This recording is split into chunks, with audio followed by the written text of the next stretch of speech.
Never happy. Never enough.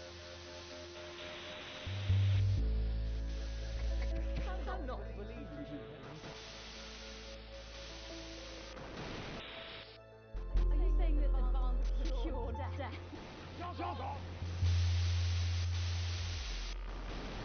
We're still vassal slaves, we're just in prettier cages. We're only getting started.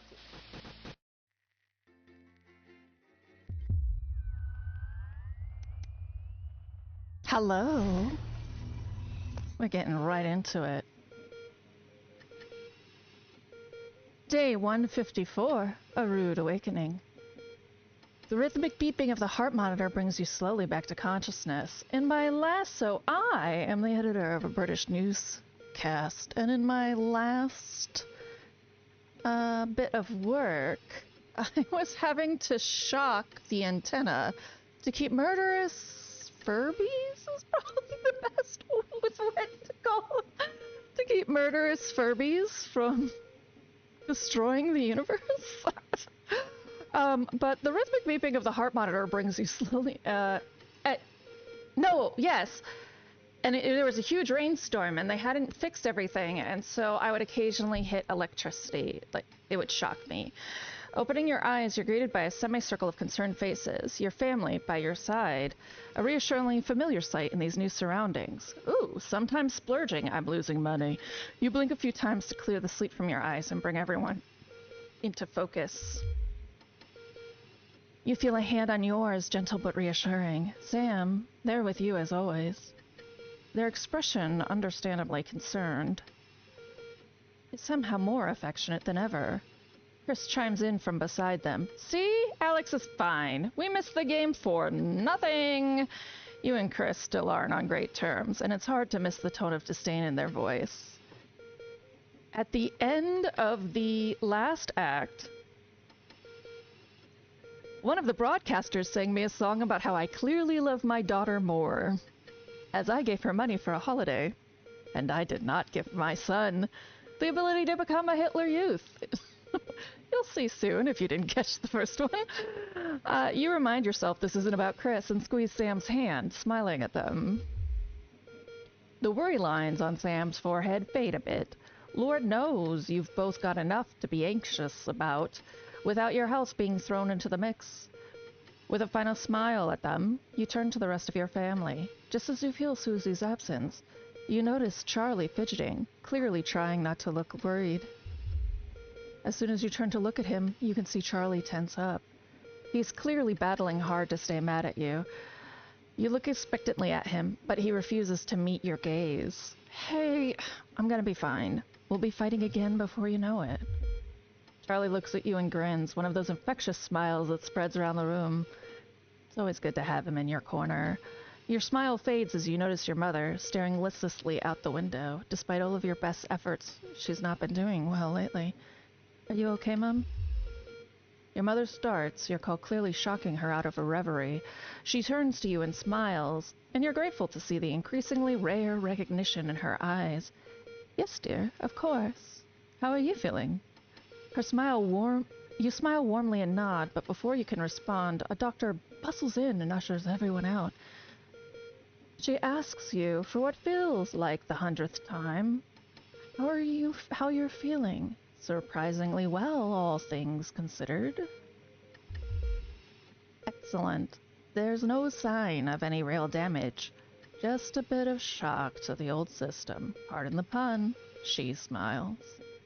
Not that we'd recommend you do anything like that, of course.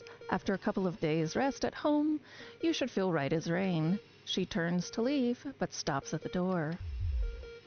Oh, and the private room and care. The doctor gestures to your room, which you now notice looks rather expensive. Has all been paid for by a Mr. Bozeman. That's my shitty boss. He left those flowers and said not to worry and to take the rest of the week off. He'll see you Monday, apparently. Seems like the least he could do. Yeah.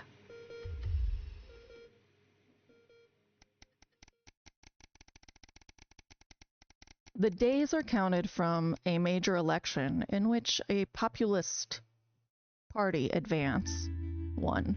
like to think of them as like liberal MAGA. Day 180, a burden to bear.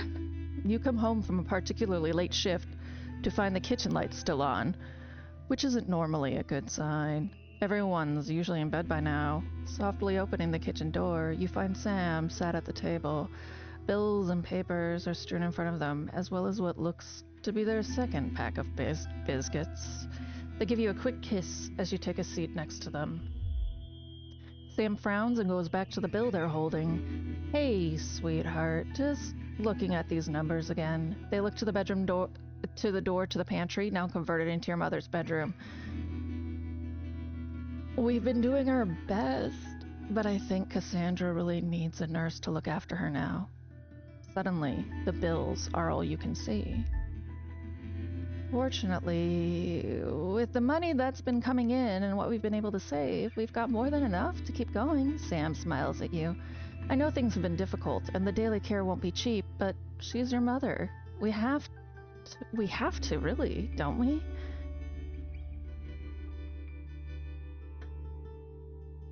The other option we found out in last stream is a facility that Advance is running for assisted suicide, and to send your family members who you can no longer take care of to be killed in dignity. Advance is the populist liberal MAGA that won the election.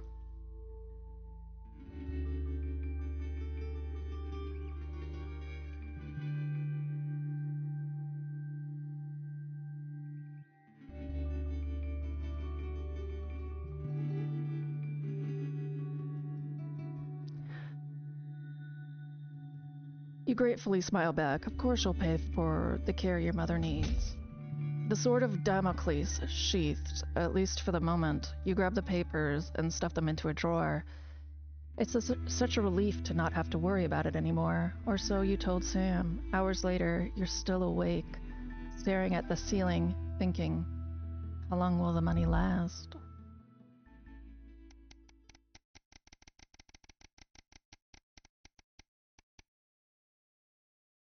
A letter home. Sam's out with work tonight and Charlie's staying at her friend's. The house is yours. You order a takeaway, have a couple of drinks, and decide to relax in front of the TV. Not a great selection tonight, but surely something to watch.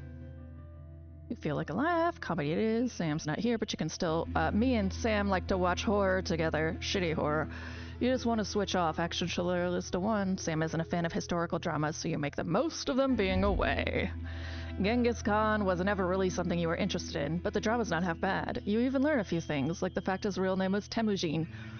Who knew? When it's over, and you flick through the channels for something else to watch, but a glint under the coffee something else to watch, but a glint under the coffee table distracts you.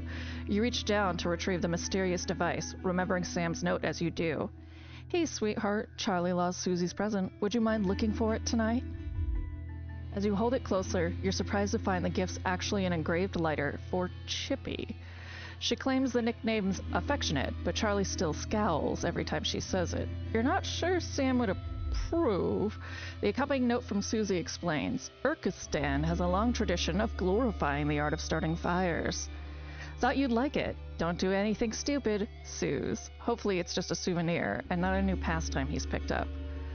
Or about to pick up. It's nice that she thought of him. Oh.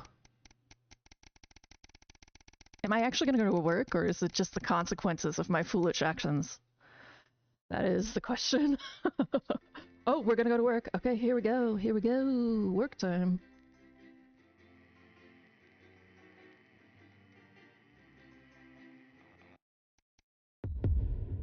Day 232. The silence.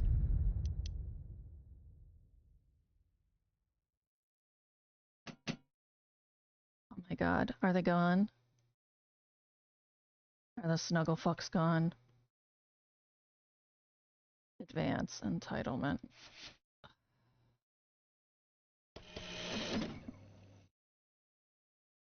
I did power.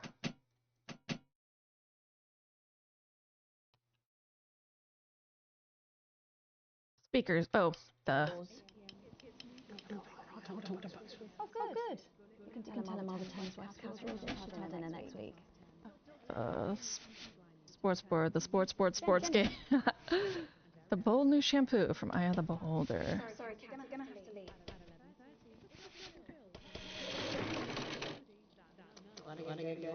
She nearly blinded me. What a part of the team these days. Makes it better, Jeremy, you know that. Stop throwing me and do your job. You'll have one fine tea. Don't tempt me. Oh, somebody got fired? Good evening. I'm Megan Wolf. And I'm Jeremy Dawes. Our main headlines tonight. The establishment strikes back. The World Council has agreed today to impose punitive sanctions on the people of this country. The sanctions, which are broad-ranging, include restrictions on the supply of oil and gas, food, clothing, and even some medicines. But how should we react? We asked the public.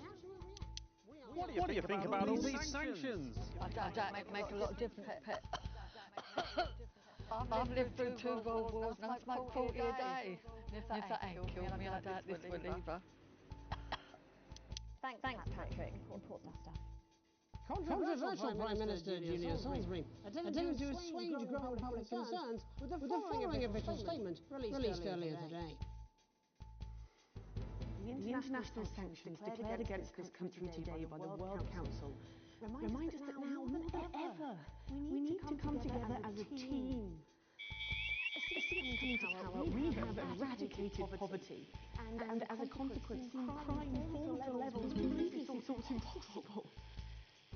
Our schools, hospitals and youth clubs are thriving, and our transition centres have enabled many thousands to unburden their lives. Transition centers. In any sane world, we would be held up as a model to emulate. Evidently, this is not that world. The privileged to have lobbied, and now they are striking back. We will not cower before their tantrums. And we encourage other progressive nations of the world to continue to trade, visit, and share their cultures with ours. Do not be afraid. We have more friends than we can count. We are a team. Now more than ever. And this team is on your side. Thank you. Reassuring stuff. But what do you, the public, think of our refreshingly different government? Robin Short found out. Oh. What? Oh, I wasn't quick enough. That was a really quick timer this time. If you don't select a headline, you lose, but that was very, very quick.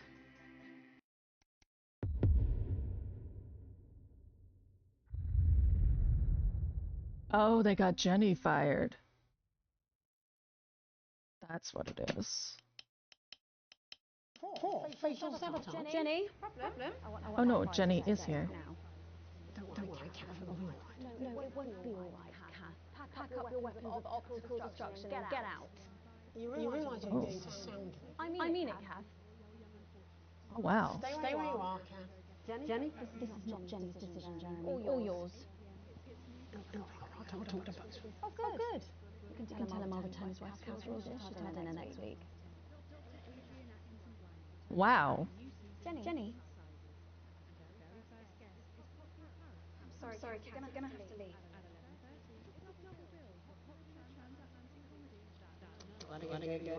She nearly blinded me. What a part of the team these days. Makes it better, Jeremy, you know that. Stop throwing me and do your job. You'll have one fine tea. Don't tempt me.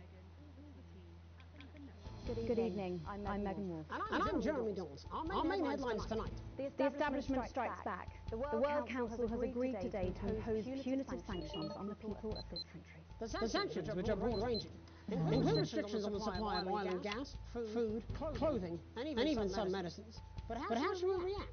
We asked the public. What do you think about all these sanctions? I don't make a lot of difference, Pet. I thought he was dead. And I smoke 40 a day. If that ain't killed me, I doubt this would either. Thanks, Patrick. Important stuff. Controversial Prime Minister Julia Salisbury attempted to assuage growing public concerns with the following official statement released earlier today. The international sanctions Yes, I'm sorry. I'm sorry we had to watch this again. That was a dumb reason to lose. we need to come together as a team. Oh, yes. Eradicated poverty.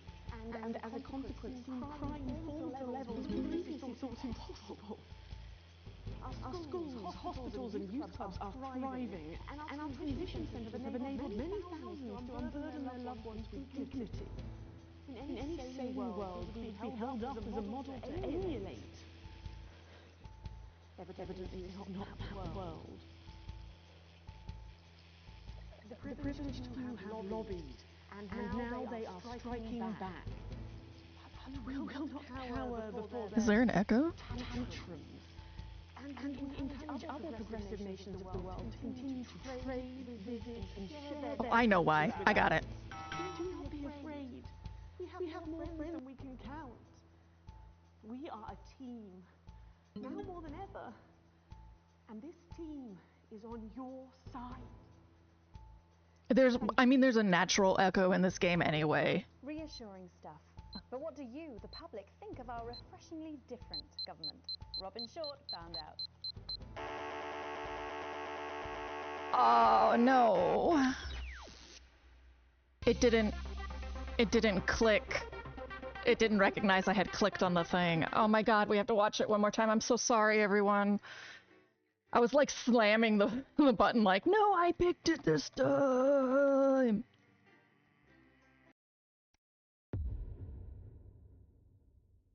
I'm so sorry.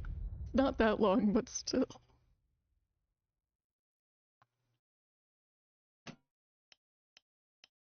For facial sabotage. Jenny, problem? I want her fired today, now. Don't worry, Kath, it'll be all right. No, it won't be all right, Kath.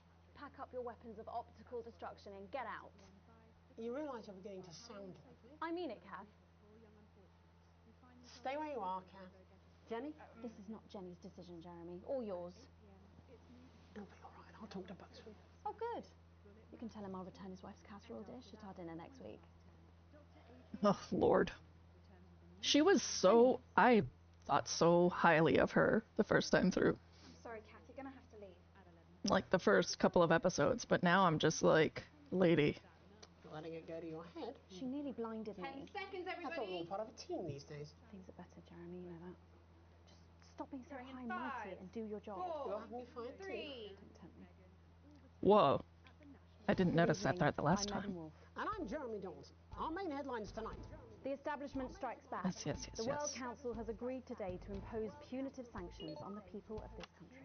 The sanctions, which are broad-ranging, include restrictions on the supply of oil and gas, food, clothing, and even some medicines.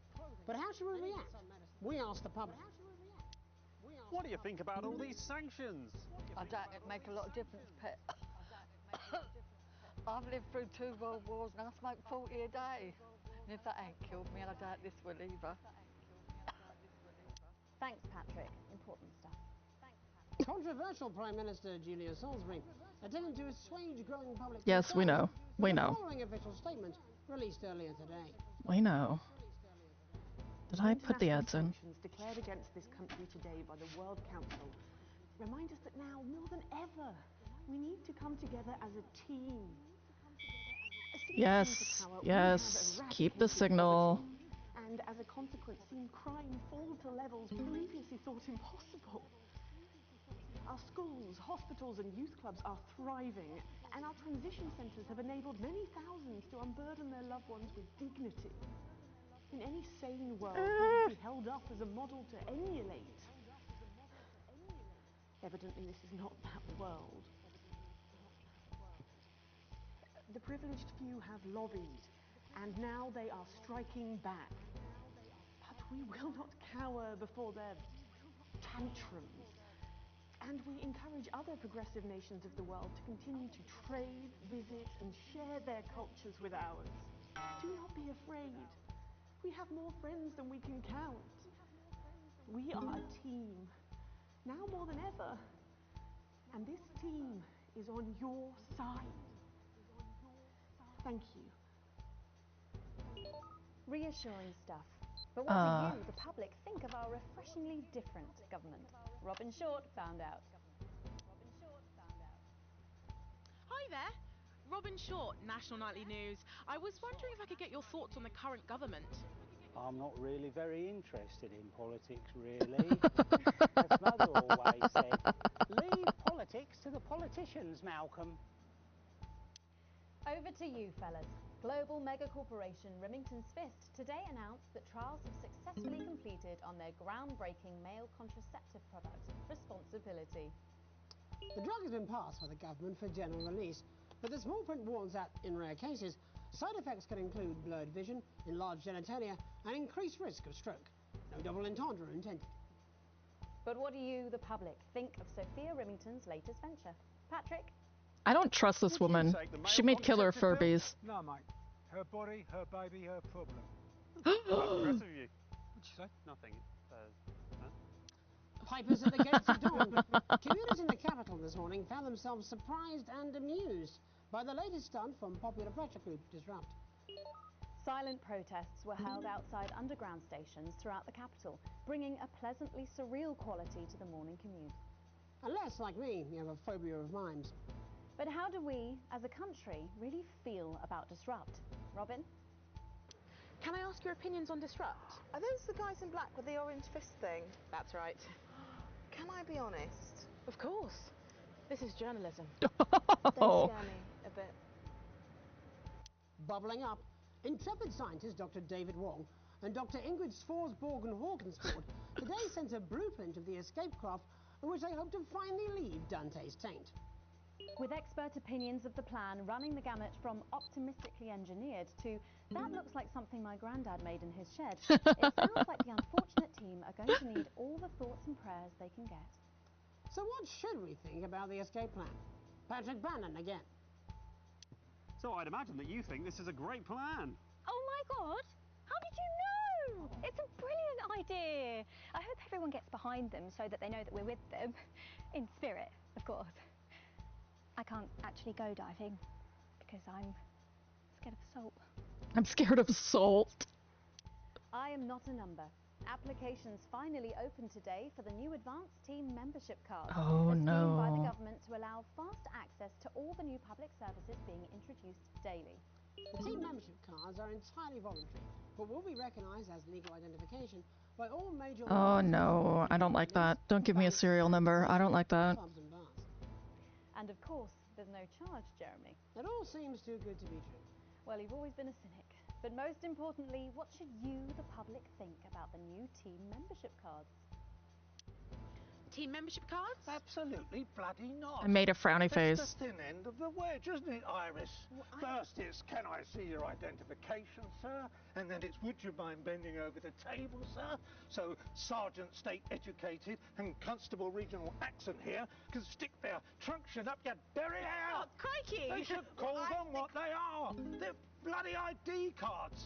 Well, oh, for Christ's sake, what is it, Iris? Oh, I'm really not happy, Algernon! I'm so sorry. Crikey. And finally tonight, game of two halves. Fresh out of rehab, repentant celebrity sportsman Johnny Handsleeves is promising to turn over a new leaf. In a surprisingly energetic appearance on the Whitney Oh, no. show this morning, Johnny showed everyone he's certainly full It's of too life Tom and raring to Cruise. go. Jason. Try that on our sofas. I doubt they'll survive the frenzy. But what should we think of this exuberant behaviour? Patrick? Don't really care, love. Your thoughts there? Later tonight, in a break from our usual responsibilities, Jeremy will be taking popular rapper Jesus to task over his street credibility. And then we'll both be meeting the team behind the new play that's got theatre critics buzzing with anticipation. Oh That's all no. coming up on tonight's National Nightly News.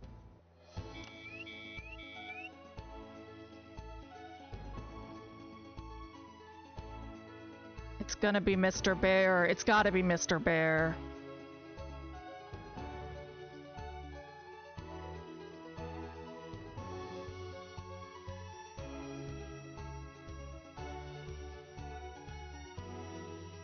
No, no, no! Why do you make your shit so awful? Signal. right, let's return to our main story. Oh, shit! Popularity. And the honeymoon period. I'm a really bad editor. The National Nightly News has spared no expense in bringing you the sanctions from across the continent. Joining us to help digest this shocking development are Prime Minister Peter Clement from his home in Lancashire. Good evening, Jeremy. And from Urkistan, Foreign Minister Ivan Vodovich. It's a great pleasure. Miss Wolf, you like... And from Svenland, Minister of Mojo, Björk. Hey, Mojo Björk. Minister Vodovich, your country pushed especially hard for these sanctions. Any regrets? My only regret is I was not able to see the face of my old friend Peter Clements when the results of the vote were announced. As you say, he has one up in your bottoms. In Svenland, we try not to gloat, actually, because it's seen as really ugly and dangerous to some small creatures, yeah? Oh, don't worry, Minister. Ivan and I go way back. He's a wind-up merchant who can't put for shite. Pete. He's just trying to get right Oh, out of shit. me. You're like a man who load dissidents onto train to labor camp. Not because of love of country, but to make up for size of his tiny penis. Been on the vodka, Ivan. No more than you. I see you on election night with mouth like man thinks he's singing beautiful lullaby. But actually he's squealing like a pig in hands of Randy Big. Mojo looks so miserable. We Svenlandians, we aren't size obsessed. We value passion, yeah? Like the way we spoke up for Mr. Clements' country at the World Council. That's all well and good. And high and mighty, but where were you for the actual vote, then? Off fingering each other's fjords? Whoa. That's kind of racist. And if you must know, I've had like a really tiring afternoon and my tongue is very sore. Prime Minister, with Advance's popularity on the wane... You don't have to bring that up at every given opportunity, you know. Peter, he's like man who thinks he's sniffing flowers in beautiful glade. But he's actually standing under outlaw pipe from shit factory at shit flushing time. On day of village festival of shit.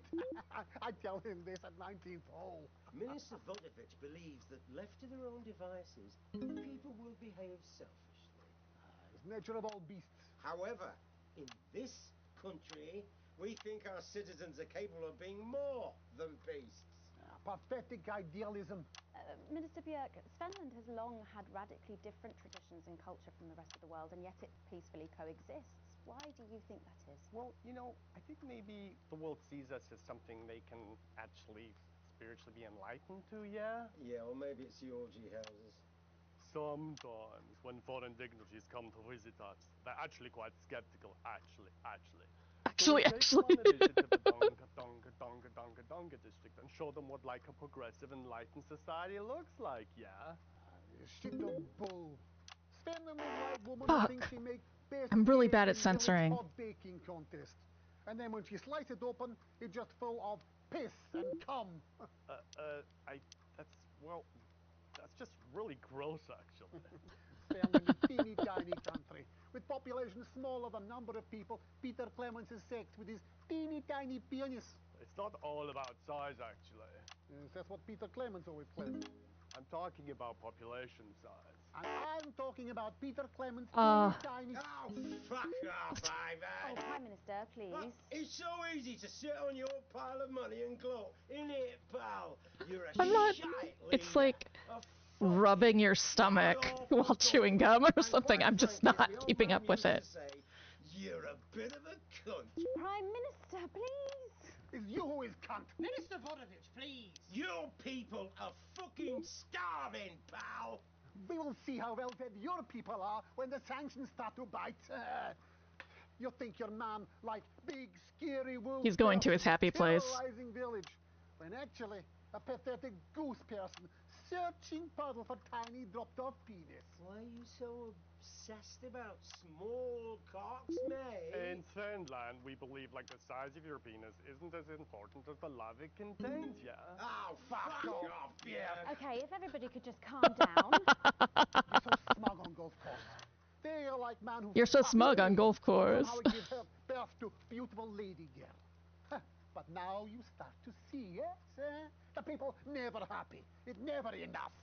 It's certainly true that Advance's popularity It's on the fucking Wayne. Wayne. Let's go with this bollocks again, shall we? Actually, you know what? Nah, fuck this. I'm done with this. Prime Minister, please don't storm out. No. I have had enough of you, Mr. Jeremy Donaldson, and your snide asides. You think you could make a better job of things, do ya? Because it's not that fucking easy, let me tell ya. Your channel is a fucking disgrace. You insinuate and edit against us and pick your headlines so people don't trust us. The sooner you roaring monsters are I taken do. into public ownership, the happier everyone in this country will be. Well, we've not got long until the adverts, so... I'm sorry for the outburst, Miss Wolf. Julia thinks very highly of you, and I know you're not the one making the editorial decisions. Do any of you have anything you wish to add about the sanctions? My work here is done. I like man who happy he lie down with fatty, drunk, easy girl from village inn, who discover in morning he wake up next to beautiful news reporter lady. You know, I think it would be a terrible shame here if the people of your country were to suffer because of teenage grudges and personal rivalries, yeah? Thank you. Yeah. This country, this wonderful, civilized, creative, inventive country, we're not scared of these sanctions. There's no wolves at our door, only the best of people striving to help out. So no, Ivan, we're not afraid. In fact, I doubt we'll lose a wink of sleep because we're strong and we're well resourced and we don't back down to bullies. And on that note, we have to wrap up. Ministers, Prime Minister, thank you for joining us. We'll be back after these messages. 1 minute back. Peter, you're so easy. So many buttons to push. Piss off, Ivan. Will I see you at Grange this weekend? No, I've got meetings. Will I see you at the range? Impose sanctions on the country. Well, shit. I mean, wow. So that happened. Okay, what is happening over here? You two are like a couple who think you are king and queen of village when actually you are just puppets on a string of evil, shitty hand puppet legs. Entitlements book. New government censorship should show up in blue. Same as regular censoring. Keep an eye out for the advanced blue. Oh my god. Meowdy! They're sending out entitlements. They're sending out censorship packages. Are you still meant to bow to foreign royalty? What? Should I just, like, curtsy? Hang on. Have they given you the Crown Prince report? What? Meghan? This is Jeremy, and he'll be interviewing you. Oh. Yo, thanks for having me on your show, man. It's quite alright. Yo, just a quick one. You're not going to ask me about the chimp, are you? Live in 10 seconds. He put that What girl chimp? himself. I'm just saying. Going in 5, 4, 3. Welcome back. I'm Megan Wolf. Later, we have an exclusive first look at a theatrical sensation everyone's going to be talking about. But first, it's time to go over to the culture spot with lovely old Jeremy Donaldson, who's joined by a very special guest. Jeremy. Thanks, Megan. I have the honour and privilege of being joined by hip-hop royalty. He's been called the son of the streets and the father of truth. Not sure how that works, but whatever. Let's welcome Jesus! Thanks, Jeremy. Yeah, it's a real honor to be here on your show, The News. You know, as a kid on the streets, I used to watch you through a window of the shop, so to be here right now is crazy. You've had quite the journey to be here today. Can you tell us about it? Well, you know, I try not to, well, you know, the past is the past, and I don't like to dwell on it. I understand. You But yeah, man, the streets is all I remember. Like, my mother donated me to a charity shop soon after I was born. Elderly lady took pity on me. You know, she let me sleep on a pile of crime fiction until I taught myself how to walk. Wow, that's quite the childhood. And she died tragically. Right there in my arms, man. You know, I remember a tear falling as she laid there next to the used homeware. And in that moment, I became a child of the streets. I was just 18 months old. What a tale. What a tale. You're known for your direct and honest lyrics. Was your style informed by your troubled past? Oh, like I said, I try not to talk about it. It's just too hard. I don't know how much. For my first Oh my album, god, my like, category is the set to first Cultist full-time Simulator. I This is sold, not a game so I you can wasn't starved. pause really That's why easily. the infants came to see me as their de facto leader. Oh wait, it is, huh? No wonder nobody's staying! Search for category, not for broadcast. Done. Did I actually get the right did I actually do it? Did I succeed? Did I succeed whence I had failed before? I did not succeed whence I had failed before. There it is. Yes, I know. I know. It's very mature rated. There's a reason. Let's go back to doing the right thing. As an aside, if you don't know who Common is, you're missing out because this is one of the best send-ups of Common I've ever seen in my life.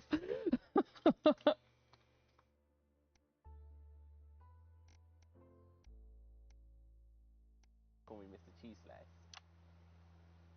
Anyway, we were like a family. So it would seem.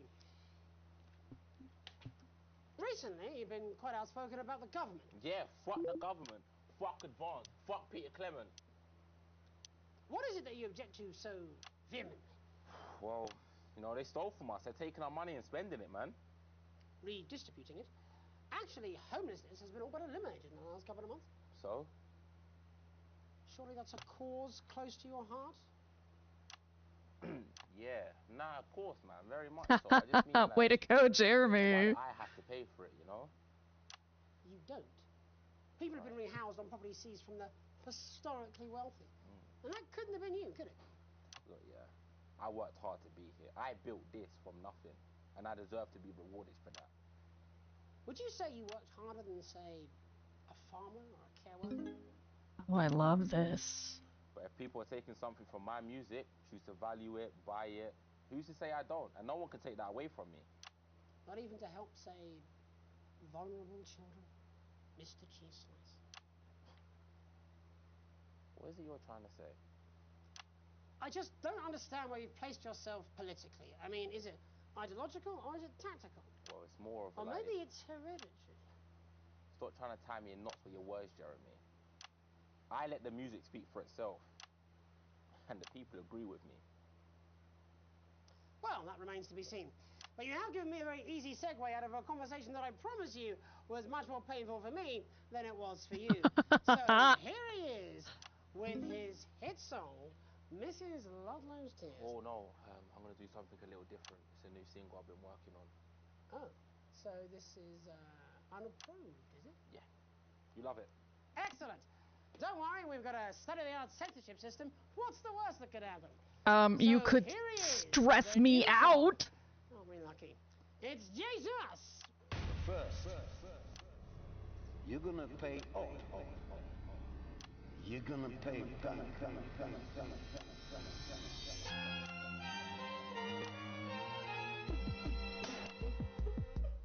Well, we're all different races from many different places. At any given moment, only one could be the greatest. So you can feel elation from your participation. Still two leaders in this motherfucking nation. Now we're getting sanctioned, talking about expansion. Why does Julius require a massive fucking mansion? So fuck all your schemes. I don't need your freaky team, and I don't need your help to achieve my fucking dreams. Oh, missed it. So don't make a fuss when you find you're one of us. Yeah, every single one of you's a bit Jesus. And you can call me crazy, cause no one ever pays me. But I won't waste a lifetime being motherfucking lazy. I may be inventive, my taste may be expensive, but why would I get out of bed with no fucking incentive? Although it's contravention of your obvious intention, I like to eat a little of the fruits in my invention. You make us the same, but we're not all the same. All our dreams, all our schemes, all our means are not the same. The best of the praise, of the crest of the wave, cause we're only equal people when we're motherfucking slaves. Take this wax, gonna stain it red, gonna slam it into Peter Clement's motherfucking head, cause he's thick as shit, he's got a job, he's unfit.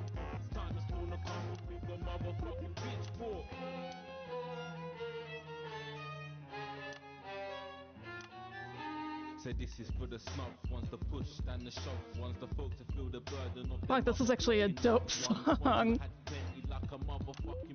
I mean, Common's good. Their bank accounts are empty. The ones of aspiration who had to flee a nation. The ones who built a business out of dreams of perspiration. There's all sorts of people, the good and the evil. It only takes a glance to see we're not all equal.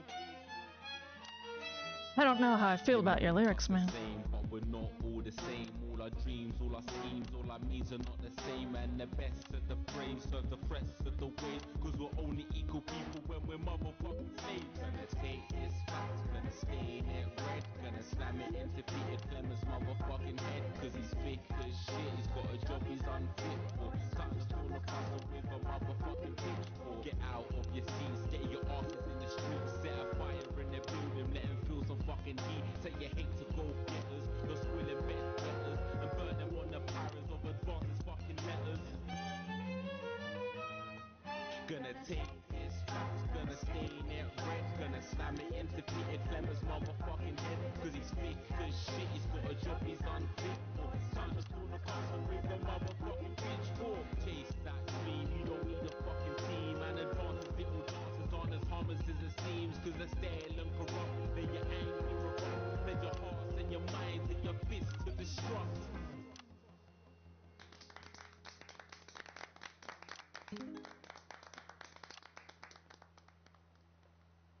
Jay Zus there with his new song. Thank you so much for joining us in the studio. I'm sorry.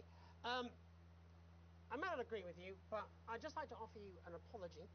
I've just been told that there was some kind of issue upstairs, and an attempt was made to censor some of your lyrics. What? Are you joking? I'd just like to say to you and everyone at home that this was a mistake. This is absolutely ridiculous. I cannot believe this.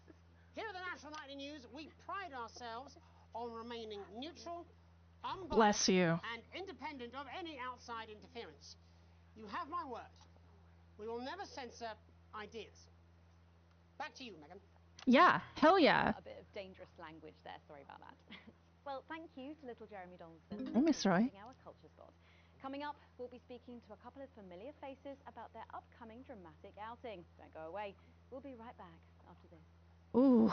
That's the ad. Just a reminder, fixing that old VCR. No, this is ridiculous. Fast ad break. Just a mix-up, I'm sure. Now, if you come with me, I really do have to ask Oh, you to trust me. leave it. My father's going to hear about this. I understand. This is unbelievable, Megan. I don't know what you're talking about, Jeremy.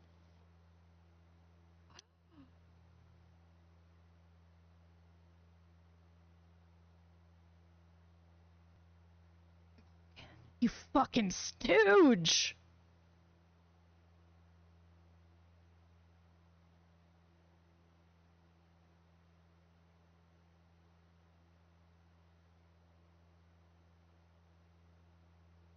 Oh, here we go.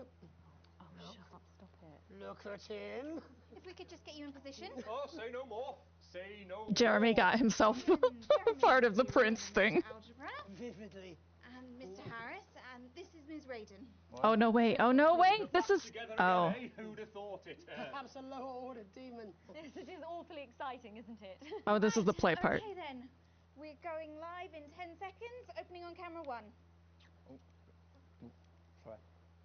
And 5, 4, 3. Welcome back, and no, you're not mistaken. Sitting across from us are some very familiar faces. You really are too kind, Megan. It was only a yogurt commercial, but I'm still proud of it. Here to talk about his new show, we're joined by National Treasure Tommy Harris, the National Theatre's Philippa Radin, and National Deficit Jeff Algebra. Natural deficit. Tommy, would you like to tell us about the show? You know what? I'd bloody love to. It's about me. It's about my life. And where did the idea come from? So, right, picture this. Their legs akimbo, mid-session, sweat is pouring out of me. He like plays an immense sports board. hog. Sports And then board's a very Cindy special comes game. in, she says, Pete's on the phone. That's Peter Clement, the Prime Minister. Yeah, Pete's actually a really good mate of mine. Oh, is he really? Yeah, no, he comes to the training sometimes. He's actually a pretty good goal sweeper. Anyway, so, yeah, Pete, he says, Toby, E-Figs by name Total C. He says, how would you like to spread your message of team spirit and cooperation across this fractured nation? How would you like to really make a difference in these desperate times? What did you say? Yeah, right, yeah. So, Jeff, the question on everyone's lips is, what in God's name are you doing here? Well, after the success of my debut work and all the people that I've touched, I knew that I had a career in theatre. Yeah? I've always been an admirer of Tommy from afar. So when my manager phoned and said I'd been offered the gig as director, I was ecstatic. I whipped my trousers off and got straight to work. Why did you do that? I do all my best work with my trousers off. Yeah, I've been told that too. No, I wouldn't say so. Right, Tommy, sorry, would you just give us a sense of what the show is actually about? It's about how hard it's been for me and some of the struggles that I've faced. It like really getting to the heart of how tough it is to be me. I call it Tommy Harris, Jesus, that was hard. Catchy. We actually have some clips of the process of the show. Would you mind telling us what's going on here? Yeah, so the show is built around two things that are very important to me. It mixes scenes from my life as well as epic fantasy retellings of scenes from my life. But Dad, you promised you'd come to my graduation.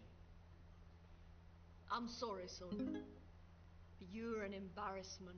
But Dad, you promised you'd come to my graduation. Back, demon! Back to the hells! What's it been like co-starring with Tommy Harris? I've always dreamed of treading the boards at medium-scale regional theatres, Megan. And for once, this show really gives me something to sink my teeth into. What's different about this show, then? Tommy, Mr. Harris's show really lets me show my tremendous range as an actor. I've always suffered from typecasting, forced to play the same tired characters. Who is back there? Advert or godforsaken soap opera, or God forbid, a pantomime. But you know, this show has really let me just go there. Jeff, the viewers at home will be dying to know exactly what is it that you bring to the show. Oh, good question. I think these guys would agree with me when I say that it's my steady hand on the tiller, my arm round the shoulder approach that's really brought the production from strength to strength. Absolutely right. Jeff's contributions are immeasurable. He was our rock. Can you give us a sneak peek of anything else that might be in the show? Yeah, all sorts, yeah. Yeah.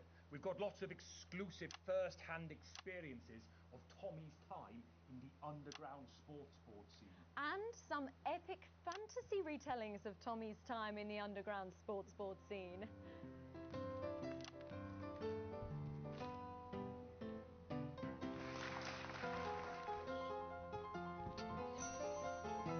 Why is this so terrible?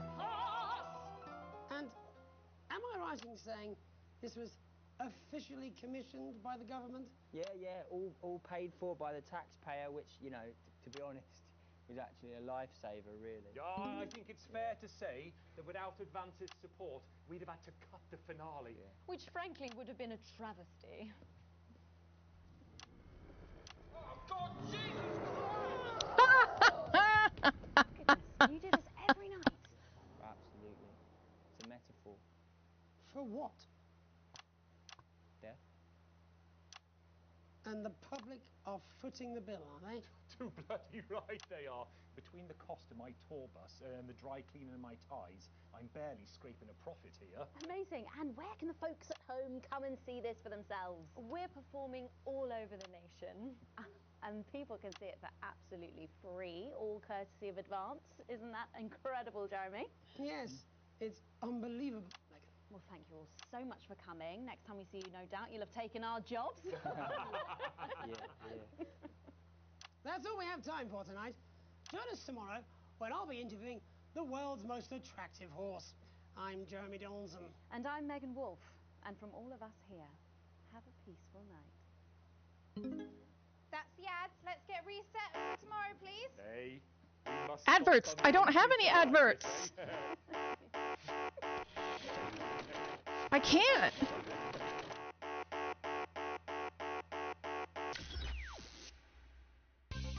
It's broken.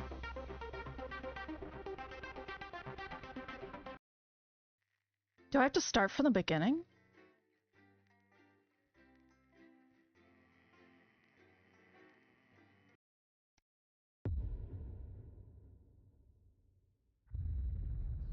Oh my god.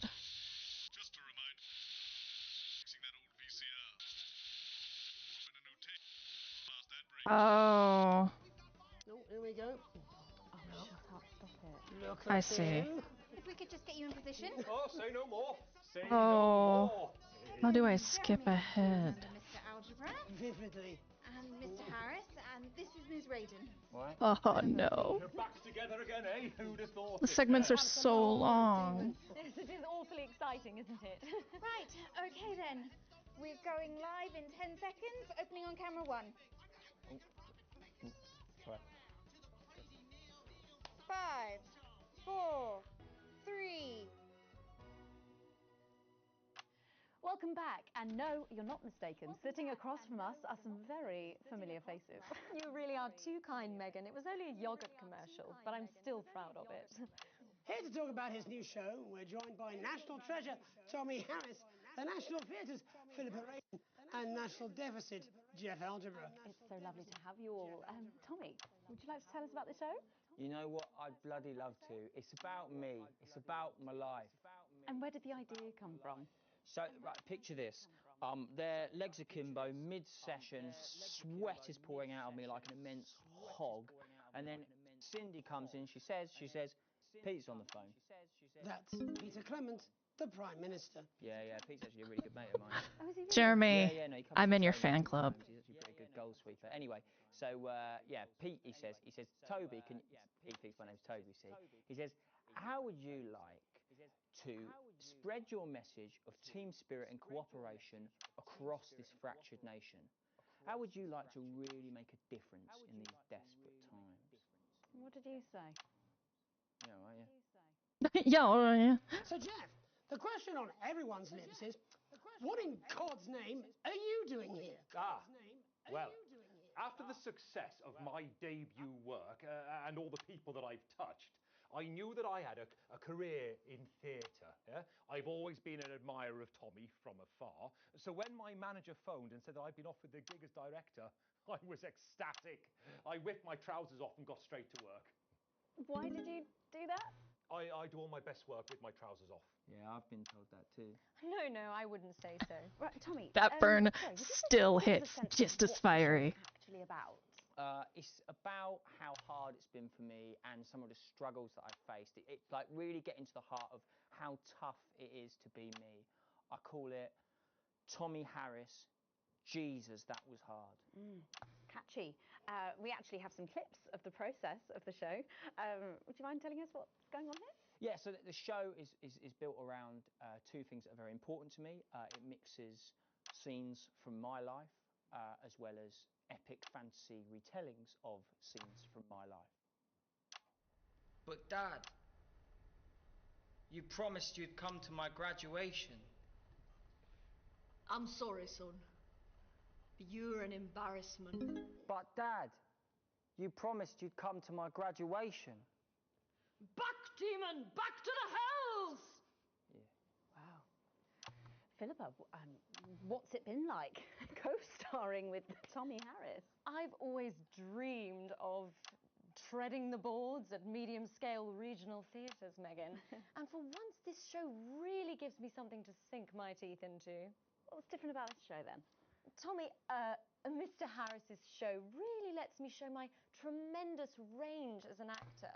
I've always suffered from typecasting, forced to play the same tired characters in every god-awful yogurt advert or god-forsaken soap opera or, God forbid, a pantomime. But, you know, this show has really let me just go there. Jeff, the viewers at home will be dying to know exactly what is it that you bring to the show? Oh, good question. I think these guys would agree with me when I say that it's my steady hand on the tiller.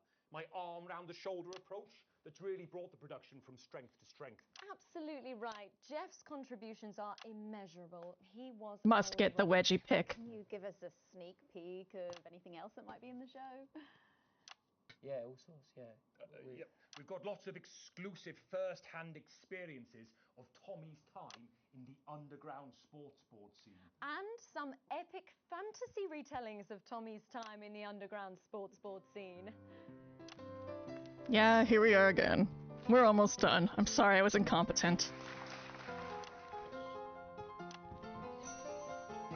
You'll never take the sacred path! And am I right in saying this was officially commissioned by the government? Yeah, all paid for by the taxpayer, which, you know, to be honest, is actually a lifesaver, really. Yeah, I think it's fair to say that without Advance's support, we'd have had to cut the finale. Which frankly would have been a travesty.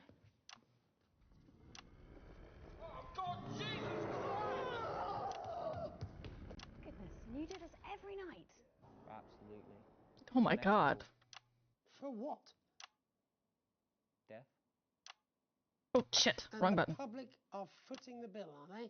Too bloody right they are. Between the cost of my tour bus and the dry cleaning and my ties, I'm barely scraping a profit here. Amazing. And where can the folks at home come and see this for themselves? We're performing all over the nation. And people can see it for absolutely free, all courtesy of Advance. Isn't that incredible, Jeremy? Yes, it's unbelievable, Megan. Well, thank you all so much for coming. Next time we see you, no doubt you'll have taken our jobs. Yeah. That's all we have time for tonight. Join us tomorrow. Okay. I'll be interviewing the world's most attractive horse. I'm Jeremy Donaldson. And I'm Megan Wolf. And from all of us here, have a peaceful night. Oof. That's the ads. Let's get reset for tomorrow, please. Hey, we must stop bumping into each other like this, eh? Doesn't even shake his hand.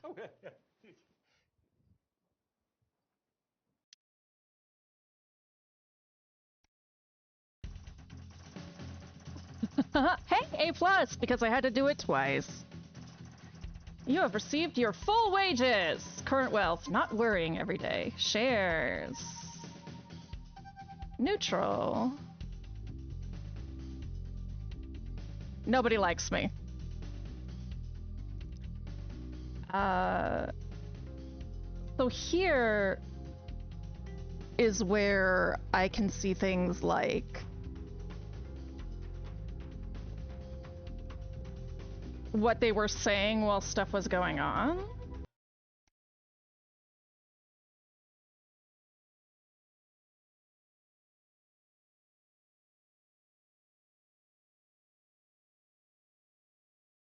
Are you still meant to bow to foreign royalty? What?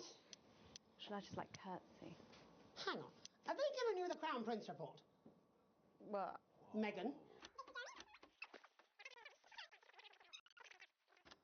Going in 5, 4.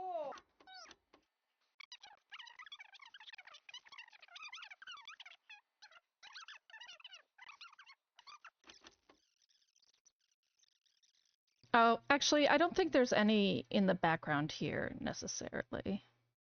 Oh, well, maybe at the end.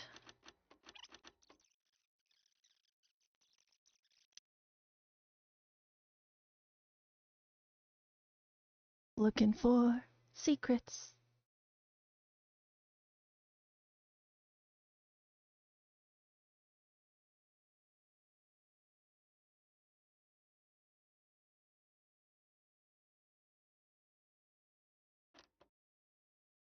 Okay. Unbiased and independent of any outside interference. You Watch have her my word. face. We will never censor ideas. Back to you, Megan. Well, a bit of dangerous language there. Sorry about that. Well,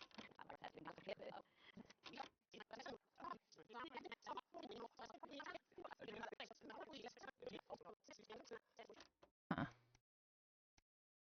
Foreign well, alright. Let's move on, shall we? I'm worried about Jeremy's health.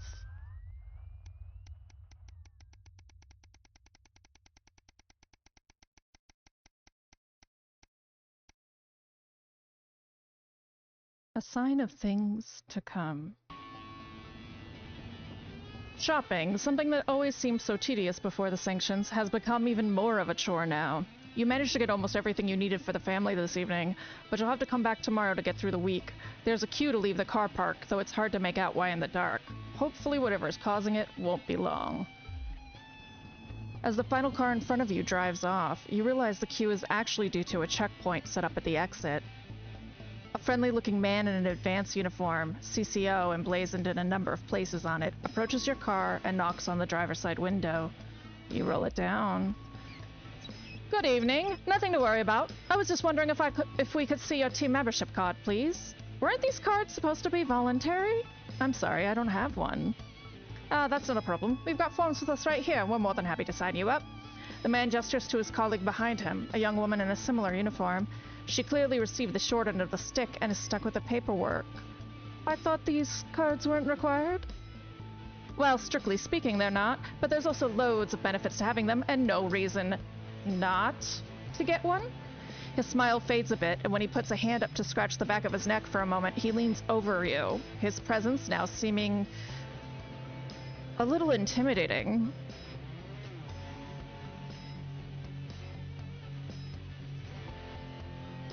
No thanks, it's not something I want right now.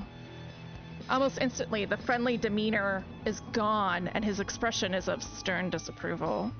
Well, obviously I can't make you sign up, but I would strongly recommend you do, and soon. We wouldn't want people to think you had anything to hide, would we? He takes a step back and gestures for you to drive on. You're sure you see him writing something down in your rearview mirror as you head home somewhat more hurriedly than before. Clearly, Advance are very keen on everyone joining the team.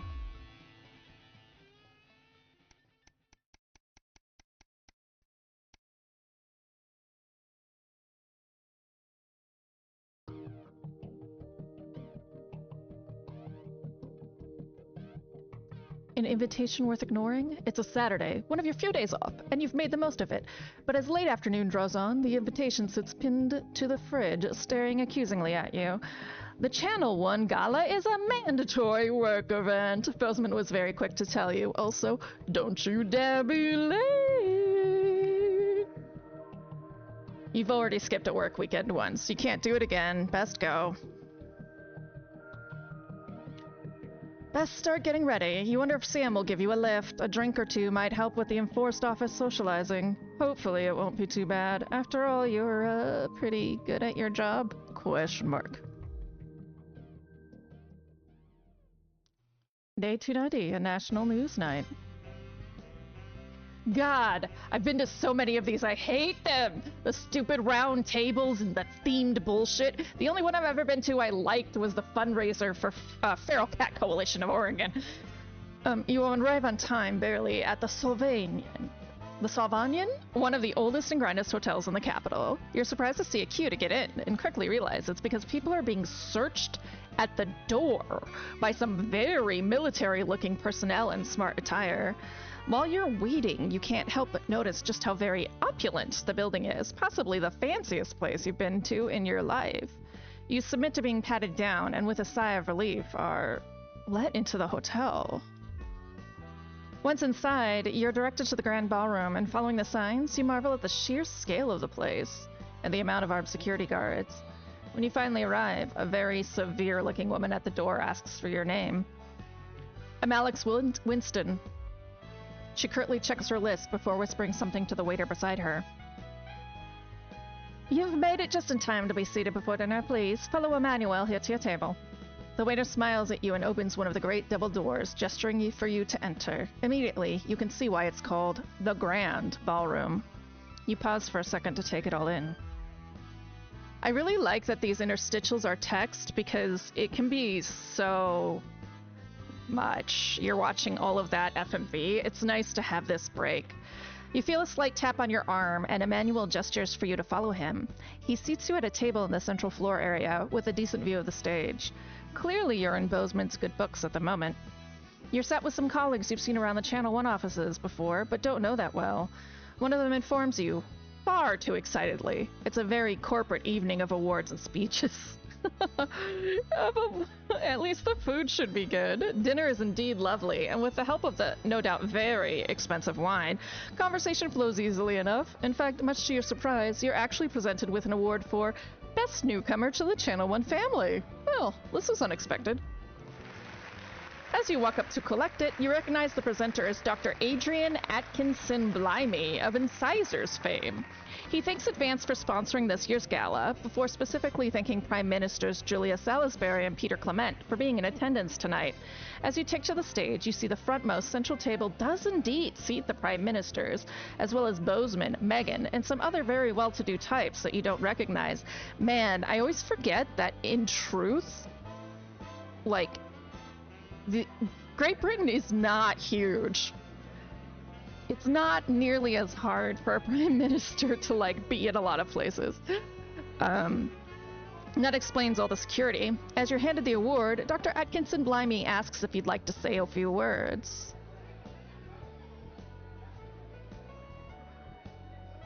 You make a joke, thanking Dave for fleeing the country and leaving you his job. Most of the room breaks out into polite laughter, but you see that neither of the prime ministers cracks so much as a smile, and nor does Bozeman. He's too busy frantically flipping between examining Peter and Julia for a reaction and glaring daggers at you. Eventually, they join in the light applause as Adrian ushers you back to your seat. Well, that's not the first time I've just thought I was funny and have ruined a day. That may not have been the smartest move. Just as you're finishing up dinner,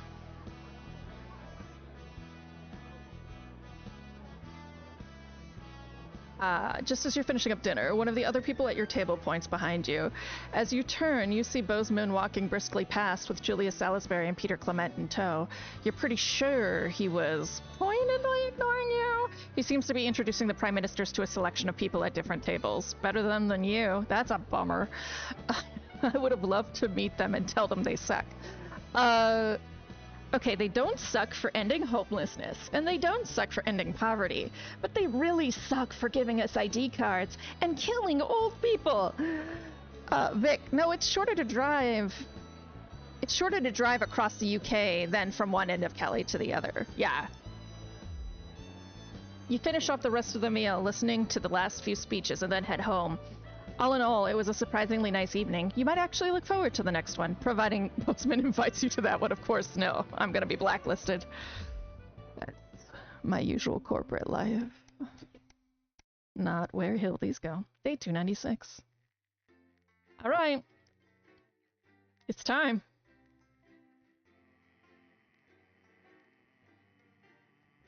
How you portray celebrities will influence their lives. No shit.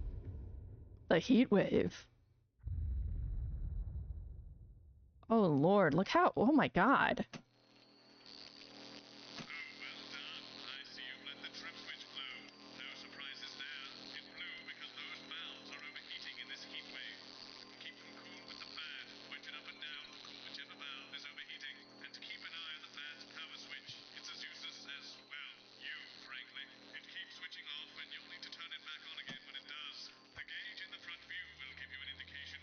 Thanks, Bozeman.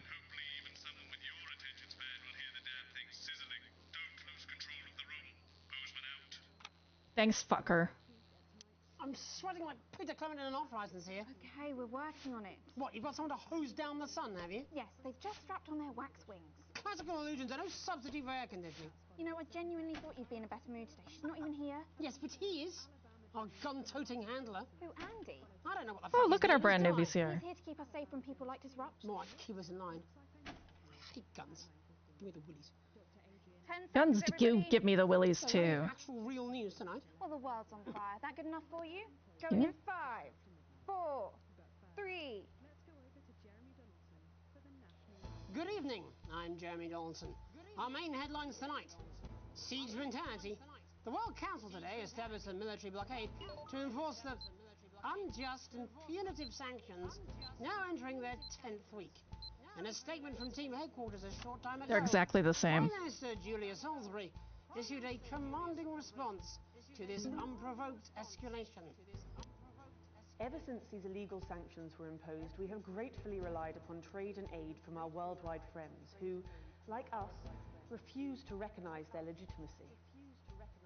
Today's escalation, however, is nothing short of an act of war.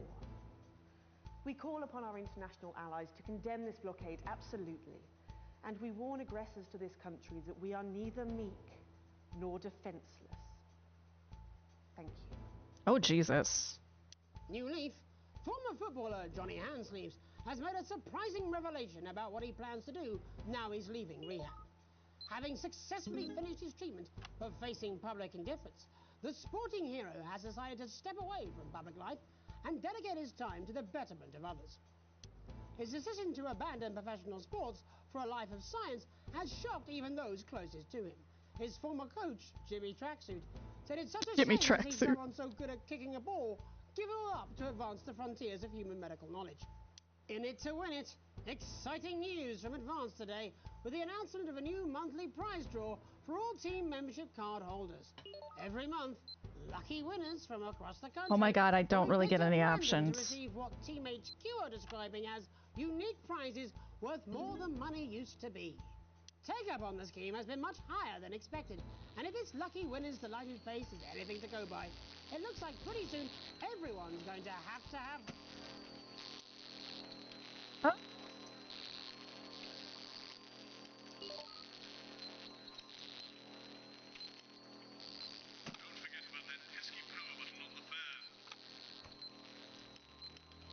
He wasn't ready for such a shift in radical reproductive politics.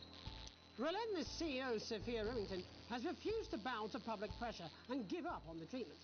Seen here outside Remington Cysts HQ, the dogged businesswoman called the failure a minor hiccup before reducing 2 reporters to tears. Leaders shipping out. The trapped scientists undertaking a bold escape from Dante's taint have revealed which of their 2 erstwhile leaders will spearhead their journey to freedom. While throughout their careers it's been clear that Doctors Wong and Swartzborg and Horgensford have worked best together, Swartzborg and it seems one Horgensford. of them is now going to be taking a back seat. Ingrid has always been the tempered coolant to David's flagellarized metal, so it's no surprise that with the unexpected challenges the team have faced, they chose her methodical and effective approach to getting the team home safely. Critics, however, have speculated that her strategy may be delayed as her name takes much longer to say. That is hilarious. Wartime, as if we didn't have enough aggressors on our borders, internal problems are growing for the government as radical activist group Disrupt caused chaos in Parliament Park last night. Scuffles broke out after the protest, resulting in multiple arrests and the injury of 3 community cohesion officers. Advance have yet to comment. The reckless fire will certainly be remembered by all those who have seen these striking images. As their actions escalate, people across the country are asking themselves, who are Disrupt and what exactly do they want? Other than a new box of matches, of course. All this, and I'll be talking to some people with fascinating medical conditions, as well as one of the contenders in this year's Feline Football Championship, and her proud owner. That's all for tonight's National Nightly News. Aw, what?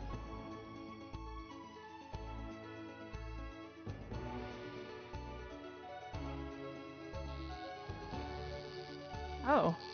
No, no, no, no, no, no, no, no! Fuck!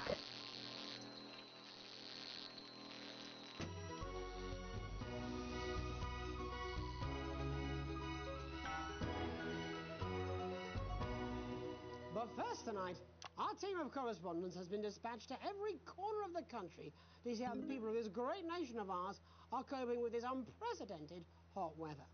First, let's go to Megan Wolf in Shining-on-Sea to see what the scientific community has to say. Megan, how's the weather there? It's absolutely glorious, Jeremy. Thank you for asking. I'm here with Dr. Anna Burns at the University of Princeford. Are you enjoying the weather as much as I am? Oh, Okay, yes, remembering wonderful. this, remembering My this. eyelids are sweating. And you're part of a team carrying out a study into just what's causing this unbelievable heat, is that right? Yes, that's correct. Yes, we want to be able to reassure the public once and for all that there's absolutely nothing to worry about and that they can enjoy their sunstroke and fossil fuels in peace. Sunstroke and fossil fuels in peace. Very much so. I can say without any hesitation, there's really no cause for any concern here. I've actually left my car running. So tell us about this experiment. Well, we take data from weather stations from all over the world, along with atmospheric samples, and we take all that and we feed it into this state-of-the-art computer, and State-of-the-art we'll be getting a high-tech computer. readout of the results. Blimey, that sounds very fancy. I should just say, none of this would be possible without the generous support of Rivington's Fist. This is all thanks to their unrivaled investment in our future, and may I just say, complimentary personal anecdote. Here we go. I did it. As expected, everything is absolutely fucked. Hang on. This can't be right. Right, but obviously you said a second ago that everything is absolutely fine, so, you know. Well, actually, under concern level, it just says, why, God, why? Why, God, why? These wonderful results, I think. Yeah? We need to evolve gills within 40 years. You look thirsty. Here it just says, shit, shit, shit. Look at you. Celebration. You can't go around looking like that. Shit, there you go, much better. Can I just shit, say thank you again for providing all of this? Everyone, we don't have long. Time is running out. Absolutely right. That is all we have time for. Abandon hope and return to the forest. Return to the forest. Enjoy that. I'd like to thank Dr. Burns for No. one opinion on the climate. No. No. There you have it, Jeremy. The sea will reclaim That everything us is just all. fine. I'm Megan Wolf, here with science. Back to you. Megan Wolf there, attempting to do some actual news. Next, heads over to Robin Short, who's in Scritchford with some of the winners of this week's team membership lottery. Robin? Thanks, Jeremy. I'm here in Scritchford Thanks, with Jeremy. Gary Fairsafe, a janitor at the local school, and Amelia Jackhammer, an aspiring poet. No, stop Both it. of you were drawn at random from those who hold team membership cards to receive this week's amazing prize. How do you feel? Filled with fervent euphoria. Yeah, good, yeah. Yeah, good. And all Yeah. that we had to do was fill in a quick form or two. Wow, that sounds so convenient. And give away Dying your to soul. know. What have you won? That's right, Robin. I've won dinner with Julius Salisbury at one of the capital's top restaurants. Ooh, swanky. And I've been invited to Peter Clement's house to help him dredge the gutter in. That's absolutely terrific. You must I won free labor. Poem about it. So, can you tell me about the moment when you first heard the news? Well, I was battling against a particularly difficult floater, probably one of the sixth formers, when the headmaster came and found me. I was involved in a similarly brutal conflict with a particularly arduous stanza. So you were both polishing turds? I like to keep them intact for my collection. Oh. Oh. How unexpected. I don't polish turds. I write poetry. Potato, potato. So, Gary. Do you think Peter Clement... I actually really like poetry, but I can't help it. That's hilarious. There's no harm in asking, I suppose. Would you like to hear one? No, thank you. Gary, when you signed up for team membership, was it in hopes of winning the lottery, or were there other reasons? I like a flutter, of course, but no, the boss said I had to sign up to keep coming into school. Very sensible. It's important to know who we're trusting around our children. Oh, I have an unpublished book of Oh my songs about God. children. Perhaps you'd like to hear one. No. Or Every poet. of haikus. Every poet. Ever. I'd rather hear about Gary's turd collection. Really? I thought you might say that. Are you all right? Yes, it's coming. It's inspiration and it's delicious. Right you are. No? Today on the show there's no news. Just a man who keeps multiple poos. Here, this big one's my favourite. See how it's fibrous, really lovely texture. This is amazing. You encourage other This is people to enter for their by chance to far win. ludicrous. If it's colour you're looking for, take a Look at Jeremy's face. The national news lost its way when it covered some crap on a tray. Some of these are quite rare. Maybe that was unfair. And that's all we have time for today. Back to you, Jeremy. Thanks, Robin. What a lucky pair they are. And finally in this segment, it's over to Patrick Bannon, who's gone to the smelliest town in the country to see how the unprecedented weather is affecting the locals. Patrick? Hello there, Jeremy. Hello, yes. I'm here live in Grizzleford, which has recently voted the smelliest town in the country. And I have to say that, you know, in this heat, the smell really You is. I mean, butthead. it's That fan is a fucking butthead. Barry Lardons, mate. You've lived here your whole life. How'd you put up with the stink? Well, we're just all very proud of our achievement, to be honest with you. You can tell that. Look at him, proud as punch. Do you know what it's like, son, being the second smelliest town? No, I don't. Living in the shadow of Arseminster. Arseminster. But who's laughing now, eh? So what, not me, that's for sure. So what happened, mate? Right, the good people from Remington's Fist came in and saved the day with their factory. You're talking, of course, about the newly built flour factory. Yeah, Remington's Fist, which, you know, rhyming your ass, Remington's Fist, continues to distress me as a general rule. No! God, you fucking fan. Fuck you. At least it's not as bad as the fucking Furbies. You get used to it after several weeks of your first bout of sickness. The judges were very impressed. After your first bout of sickness? Oh, that's nothing to worry about. It takes a few minutes before you develop any symptoms. Now, folk are saying something about the production line and how they dump carcasses directly into the waterway. I think it's probably the fume valves on the high street. On the high street? Should I see a doctor? What are the symptoms? Well, the first one is asking stupid questions. Then folk experience a loss of inhibition. Fuck off, do they? When was the last time you brushed your teeth, you stinking old tramp? Next recording is a period of randomly bursting into song, followed immediately by delusions of grandeur. I thought we had probably never sung him a life. I heard that. Sexy Patrick Bannon, he's wearing sexy shorts now. Oh my God, look at me. I'm like a stallion. I'm gorgeous. Why didn't you tell me? I should take my shirt off. You know what? I'll even let you touch me if you want. That will be the bout of undeserved self-confidence. Love the Bannon. Feel the Bannon. I'm happy you're not dead, my guy. And the ennui. All that's left now are the hallucinations and unconsciousness. Nana Dottie? Is that you? Why are you made out of elbows? You know I don't eat opinions. Oh, don't worry, folks. Once he wakes up, he'll be just fine. We'll just find a place to stick him where it won't matter how many times he evacuates his bowels. Oh my goodness. Right, that's all here from Grizzleford, a town that's really making a stink. No! I'm Barry Lardons. Back to you, Jeremy. Thanks, Barry. With a naval blockade being set up around our coastline as we speak, when we come back, I'll be talking to 3 members of the general public who appear to be here purely for medical reasons. Don't go away. Unless, of course, you've got something better to do. We'll be back after these messages.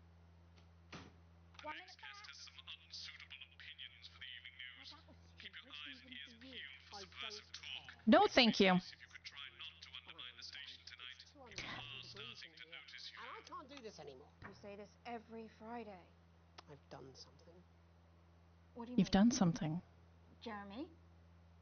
My mic is still... Okay. Okay. Okay. Oh, I got an A+.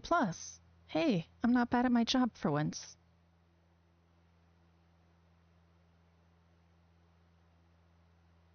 I'm not going to censor the news for you. Cats football? We should be doing an interview with the War Minister, or a report from Grantham Downs. Even the weather would be more fucking relevant than this. Jeremy, please, just breathe. It's just something light to keep people's minds off things.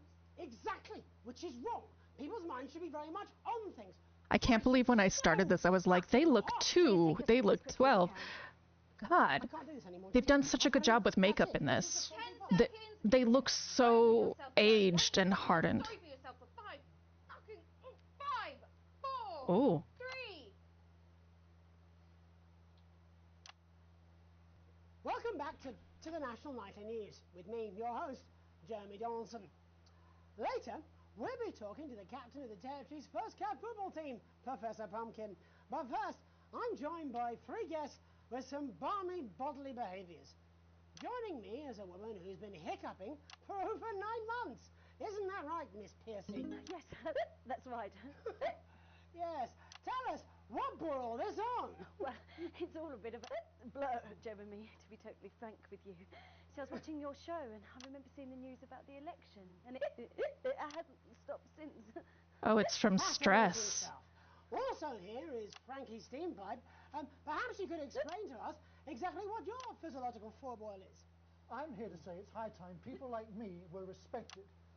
We're constantly overlooked in the workplace, we're whispered about on buses, and we're asked politely to leave children's birthday parties.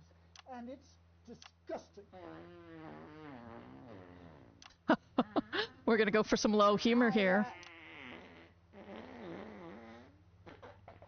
I'm sorry, my bowels have comic timing.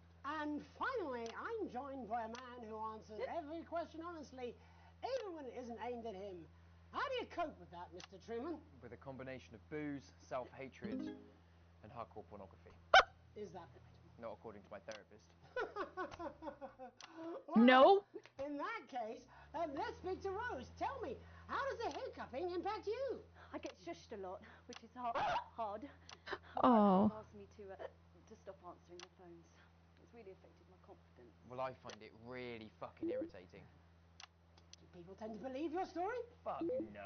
Actually, I've been surprised at how much support I've received. And Frankie, why have you come here today? Because my wife left me, and I was hoping that the fame would win her back. We've started a group for people with ailments deemed broadly comical by society. Nope, nope, nope, nope, nope. Seriously. That's right. And we bloody well mean it. And who's joined so far? A bunch of fucking losers. It's just us so far. And how much success have you had? Well, we've seen some real positive changes. I don't want to toot my own horn, but it's been a runaway success. Shit all. Not a single person come to our fun run, and all of our leaflets fell in the canal. Well, Miss Piercy, some people are saying your condition was actually caused by the shocking events of that night. What do you think? Come down, Mr. Donaldson, that's absolute rubbish. What it'd be like to have a pair of tits. Could you? I'm sorry, it's very hot. What was I thinking? That you're a team fuck puppet? No. Or a sellout cunt? Apologies. Just a reminder that he can't help it. And hey, if this isn't live television, then what is it? A fuckfest of propaganda masquerading as journalism. Right, Frankie, Rose, tell us, how can the viewers get involved with your cause? Yes, we're holding a sponsored run in Capital Park next weekend. It's called the No Smiles 13 Miles. No, it's called the No Laugh Half. What did I say before the show? That it was the team pulling Jeremy Donaldson's strings. No, I didn't say Wow, we that. may have to end that there, unfortunately. What a harmless bit of fun. Steady on! This is exactly what I'm talking about. We demand respect. Yes, well, later, I'll be talking to Professor Pumpkin, a ginger tabby with a world-class pair of penalty paws. Is that really necessary? No, it isn't. Let go. Not you. Unhand him at once. Enough! That's enough! Enough! What are you doing? Trying not to piss myself. Alex, cut. Don't you dare! Don't you fucking dare cut to the ads before I tell you to. Now, you in the broadcast centre, Bozeman's little scapegoat, you listen to me. You cut to the ads before I tell you to, and I will kill every single person in this studio. I am thinking about what I'm doing. I've been thinking about it for a long time. We all should be. Christ, it's so fucking hot in here. Do you remember when we used to do the real news? Before it was all lottery winners and bloody cat football? We are on the brinks of a siege the likes of which the world hasn't seen in hundreds of years. The enemy is at the gates, and I'm stuck here talking to these 3 fucking idiots. I think my hiccups have stopped. You 3, get the fuck out of my studio. Go on, now, go, before I change my mind. Jenny, lock the doors. Lock the doors. Yes, Jeremy. Now. Good. Yes. Now. Right then. you in the broadcast centre. Alex, you listen to me. You pay attention. Now, I'm sure you've already loaded up exactly what you're going to play in the commercial, but today is going to be a little bit different. Look to your right. Yes, really. Look to your right. There is a VHS tape, and I want you to load it into one of the machines. And when I say so, and not before, you play it. You've got about 15 seconds, so I wouldn't waste any time. Now, all cameras. Alex, I know I've doubted your competence, but surely even you know better than to play that tape. We don't take orders from armed lunatics. Play a normal advert, or there will be consequences. Or for now, we're going to show the other side for a bit. For a bit of fucking balance. Like the good old days. Alex, play the fucking tape. Now, I don't want to hurt any of you. If I see anything I don't like, I will not hesitate to start. Oh, Alex, you're going to get me in trouble with that. Let's hope you made the right Reset the system for the third segment. I imagine the ratings are going to be through the roof.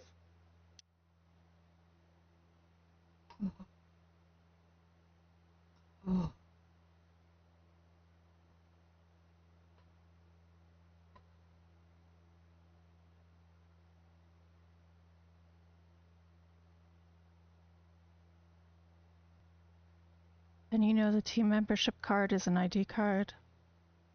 No matter what they try to tell you. But why should you trust us? Another faceless organization. A shadowy figure with a distorted voice. You've seen it so many times in the movies.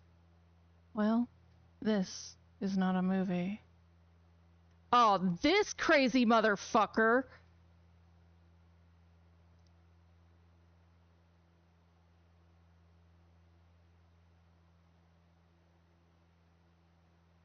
Now we live in a time where perhaps you need to be shocked. Perhaps we need to wake up. Advance are coming for our freedoms. They are coming for the fruits of our labors. They will take our wealth. I don't agree with you, but I don't agree with all of this. They will euthanize our parents and smiling throughout. They will turn our children. How long? You don't have to accept it. How long? 17 seconds. You can resist. And the studio doors are all still locked? Yes. Join us. I don't know. This wasn't what I planned. I mean, some of it was. I had a speech, sure. But this was unexpected. So what now, Jeremy? It was supposed to be your day off. God, please, don't do any more stupid things today. How long? How long, Jenny? You're already live. Welcome back to the National Nightly News. Joining me, unexpectedly, for what I very much imagine will be my last broadcast, are two new guests. Jenny works here at the National Nightly News and is someone I consider, well, a friend. And next to her is, what's your name? Andy. Andy's a policeman. Only we don't call him that anymore. He's a community cohesion official. Officer. Sorry? It's community cohesion officer, CCO. And how's that for you, Andy? Being rebranded? It's good. It's not about confrontation anymore. You know, the force had its fair share of problems. The team doesn't have as many. But it still has some. I couldn't say. Couldn't or wouldn't? I don't know what you want me to say. Christ, you're fucking useless, aren't you? We'll come back to you later. Jenny? I don't want to be on the news, Jeremy. That's perfectly understandable. We'd want to do this. Jenny, why did you join the National Nightly News team? I always wanted to work in news. Yes, but why specifically this program? The National Nightly News. It was the news everyone trusted. Is. Do you really want to quibble semantics at gunpoint? Is there something else you'd rather discuss? Well, there is the great big Alan James-sized elephant in the room you seem to be ignoring. What do you mean? I saw your face when that fig came down. You didn't know, did you? Nope. It's about the message, not the messenger. Like I said, you didn't know. No. I didn't know. The people I met were with... He wasn't there. God, I didn't know it was Alan James. I'm sorry. But seriously, Alan... Yeah, he's a fucking idiot. James, you're flushing your life down the toilet for... God, I love you, Jeremy, but... He's a good speaker. He's popular in the country. That face. Look, forget Alan James. There is still something deeply wrong. And you know it, Jenny. And you know it, Andy. And you at home, you know it too. Meanwhile, I'm interviewing a guest who stinks of shit. Patrick is paddling about in shit. And Robin is literally interviewing someone who collects the fucking stuff. I mean, it's not sophisticated, but what a metaphor. We are sleepwalking our way into oppression, and the news isn't saying anything. We're not saying anything. Says who? Alan fucking James. What are all those scientists working on at Grentham Downs? What are they testing underground at Altergrave? Andy, your turn. Make yourself fucking useful. How many people have you brought in for consultations just because they weren't carrying or didn't have team membership cards? Oh, well, there's other forms of identification that we will accept. For how long? We're just here to help. Then why do you need these? Yeah, why do you need those? Help when it's offered at gunpoint, is it, Andy? Let me demonstrate it for you. Let me help you. You read these cards with my notes on it, and you'll probably digest a fact. That'd be helpful, wouldn't it, Andy? Knowing a fact? What? I don't understand. Do you want my help, Yes, Andy? yes, whatever you say, yes. Security are here, Jeremy. Eat it. What? Eat the fucking news, Andy, or I'll force it down your fucking throat. Jeremy, stop. Go on. Really? Eat it. Eat it, you fucking bully. Jeremy, stop. They will kill you. Please, don't make me watch that.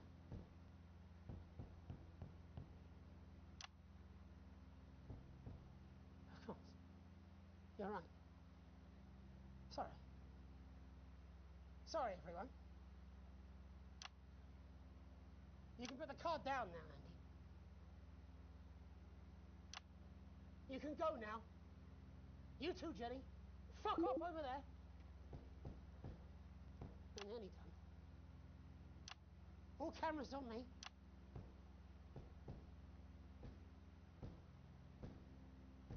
This new regime of ours is so seductive. I understand that. But before we all hand off our freedoms, should we ask to whom we're handing them over? Don't you want to know what's being done in your name? How many people were transitioned last month? A record high. Again, if you care. Shouldn't someone ask Advance how they plan to deal with this blockade? How many years or months of supplies we have? Why aren't we asking these questions instead of whose shit is this? There's a cat backstage dressed as a fucking goalie, for Christ's sake. He's even got the little gloves. Anyway, that's why I arranged for you all to see that broadcast in the last break. I didn't know it was going to be him, but I guess that just about sums it up. We are all up shit creek with a paddle made of Alan fucking James. Christ, it's all so fucking pointless. I was going to quit tonight. Take a holiday. Try something else. Out of the limelight. Maybe try having a relationship.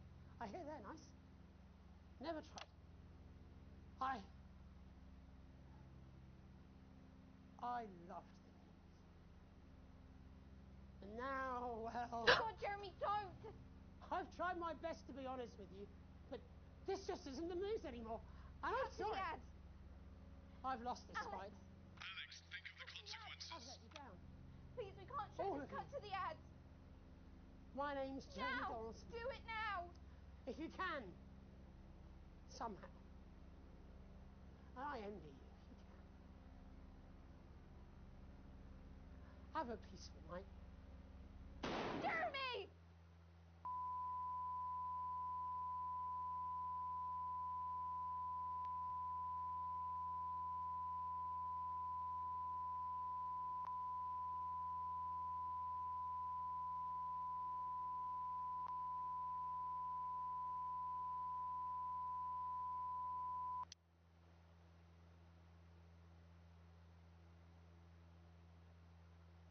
Of course it's an advanced ad.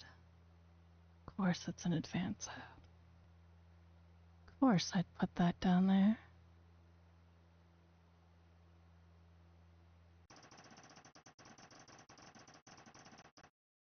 See a man stand up for her beliefs until the end. You have received a generous bonus. Current wealth not worrying every day. Things are looking up. Shares.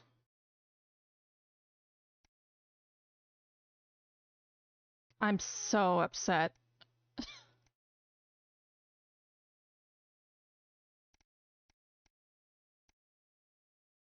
Okay, we know that there was a lot of talking behind the scenes here, so we're gonna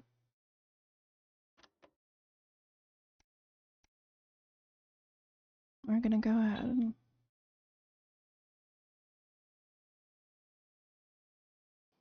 All this, and I'll be talking to some people with fascinating medical conditions, as well as one of the contenders in this year's Feline Football Championship, and her proud owner. That's all up on tonight's National Nightly News. And after that, I'll be asking my own thumb what it thinks about the global financial situation, as well as what 3 members of the general public think about how a nuclear reactor might work. Could you be a little more dismissive in your delivery? I think there's a viewer out there somewhere who missed it. Viewers? We still have some of those, do we? Perhaps they're hoping to run into a fact. Jeremy, get it together. Don't give Bozeman any more ammunition. Yes, yes. Coming back from the titles, quiet in the studio. But first tonight, our team of That's hilarious. Hold on. There was something very funny going on in the other. You sure you don't want a drink?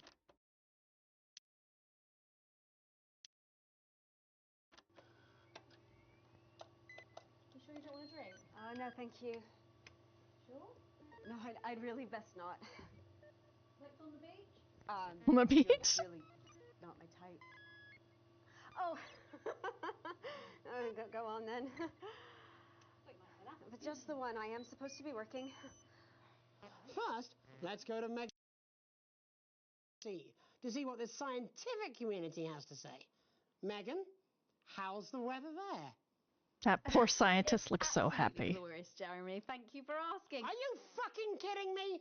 She's on a beach with a fucking cocktail with what looks suspiciously like actual news. Would you rather she was here with you? Because that's been going so well recently. No, I don't want that either. What I want is, well, never mind. Right now, I'd happily settle for a desk fan. Bozeman will never approve it. Do you know they have dinner together? Who? Bozeman and Megan, and Bozeman's wife, who is lovely, apparently. Who would have thought it? Bozeman managed to persuade some poor, hapless victim to shackle themselves to his ego. Your mic's still live. And I have met Bozeman's wife, and she is lovely, actually. What do you mean you've met Bozeman's wife?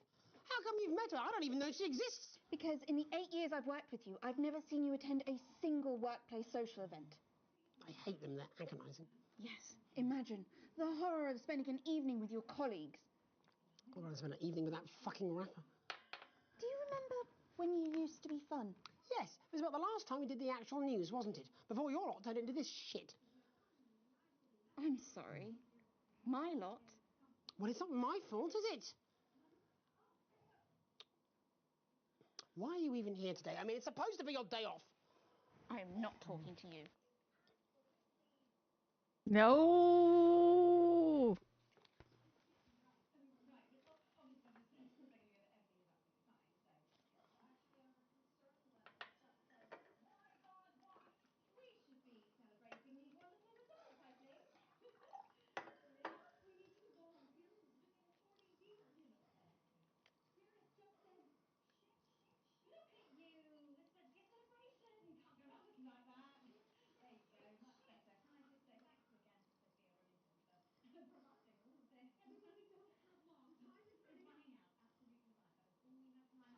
Go.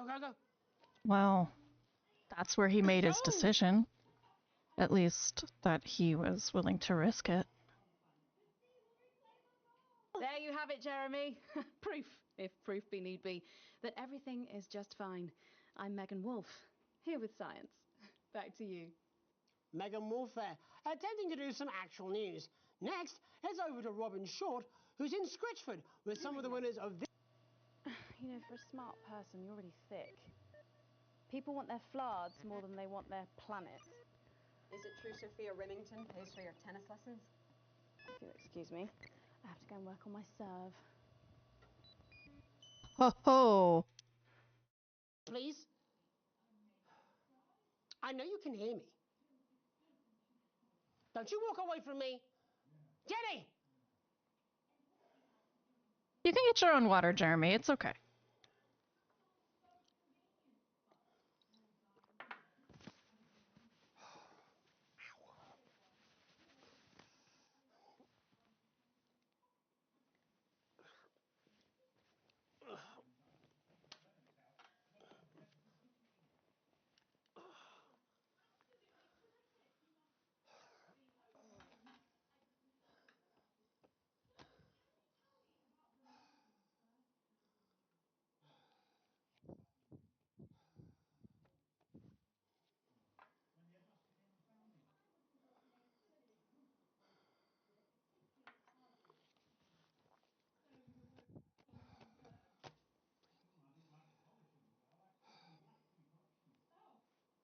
Makeup!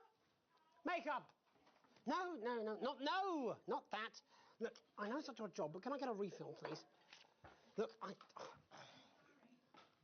know it's not your job, and I don't want to come over entitled like a certain co-host of mine, but my throat is dry, and I have to be sat here until the inevitable clusterfuck of an interview that is this, Gary the Shit Collector, comes to an end. So, if you wouldn't mind, please.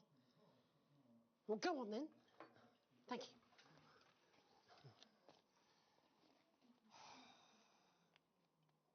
Deep inside, you are a good person, dude. Not even that, dude. You're very brave, my guy. You're a very brave guy. Yeah, I feel you, dude.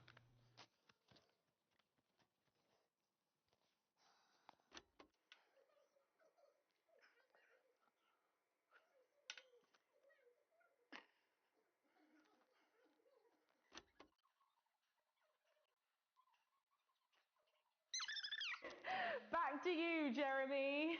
Thanks, Robin.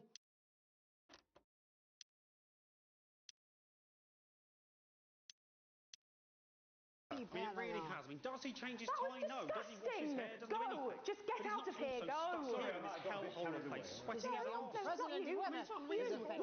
You! Get out of my face! Hello there, Jeremy. Hello, yes. I'm here live in Grizzleford, which has recently voted the smelliest town in the country. And I have to say... I'm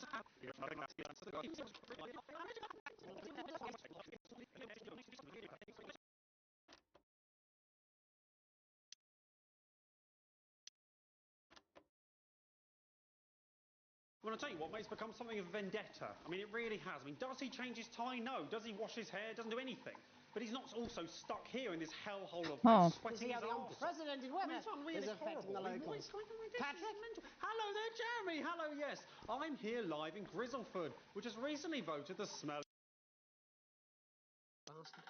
My God, have you finally found someone in a worse situation than you? I'm picking up that she might be somewhat annoyed with me. For your information, Jeremy, me and my lot aren't the reason there's no real news left. I put plenty of ideas forward, but they always get squashed up the chain. Fucking Bozeman. No, not Bozeman, further up. Oh, tell me Oh. I shouldn't have even said that. Wow. Well, Patrick, who's not looking presentable now, eh? Fucking arsehole.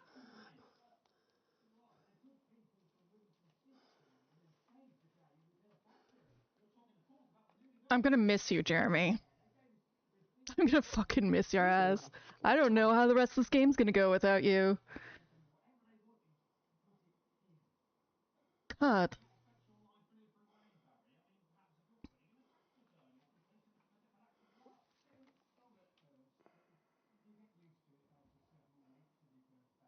She's super pretty, though. I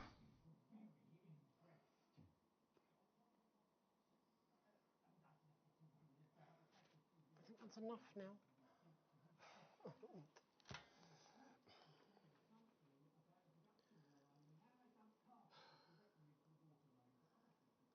Carcasses in the water. Have you noticed what's happening to him out there?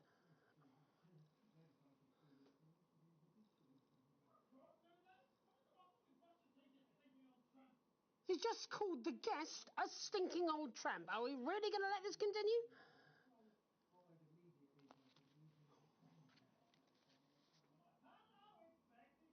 Oh, Patrick, why?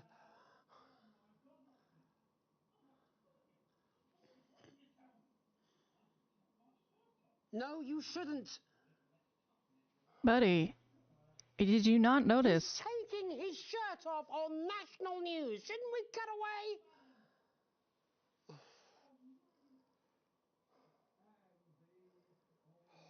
We're not gonna cut away because Remington Svitz fucking sucks.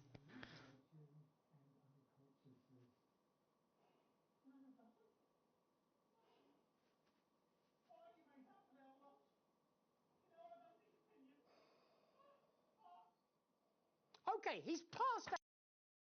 Folks, once he wakes up, he'll be just fine. We'll just find a place to stick him where it won't matter how many times he evacuates his bowels.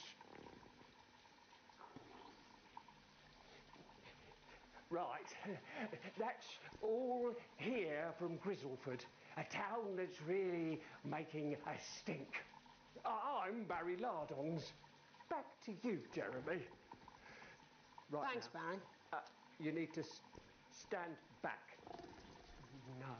No, way back. First few expulsions are devastating. Is he all right? Oh, you've started now. Right, you might take yourself a seat before it gets messy. I don't care. It's done. I am done. It's 200 fucking degrees in here, and I can't do this anymore. You say this every Friday. I've done something. What do you mean? Jeremy? My mic is still live.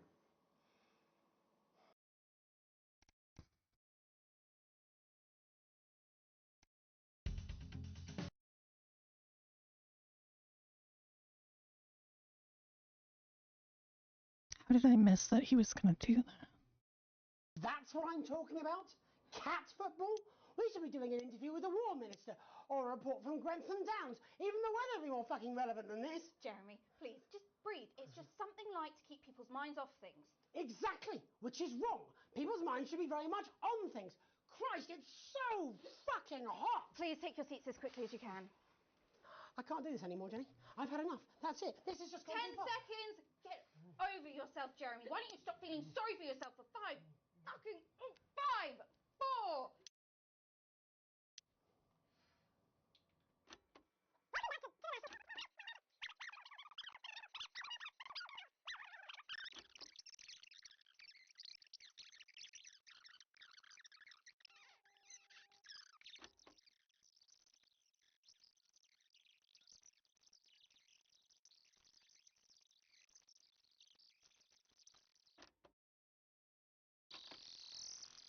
Oh.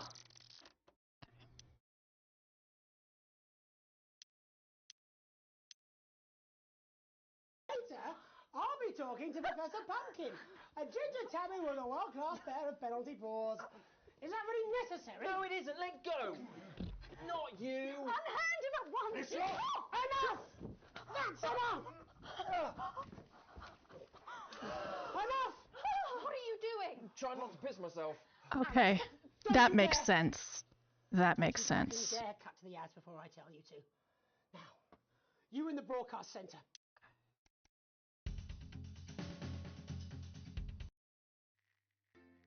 He broke her nose.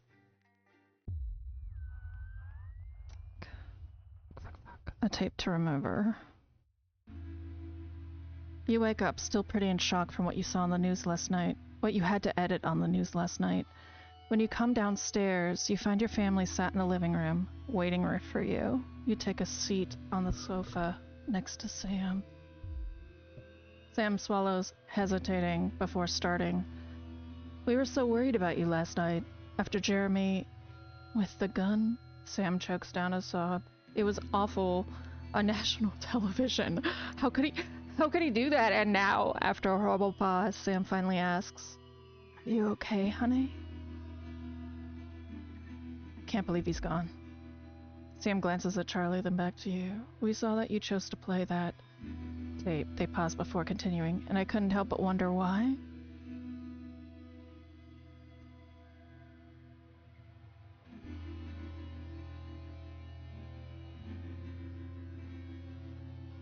Honestly, it didn't feel like I had a choice. I think you did the right thing. I mean, it was a crazy situation, but it was the right thing to play the tape, Charlie says quietly. You hadn't realized how much his support would mean to you. It's good to have your son on your side. For what it's worth, Alex, I think you were in an impossible situation, and somehow you managed to make the right call. Sam throws their arms around you. Only you were stuck in that studio having to make that choice. No one can criticize what you did, and I'm proud of you. You've never been so grateful to have Sam support you. You take a deep breath and gather your thoughts. It's all a lot to take in.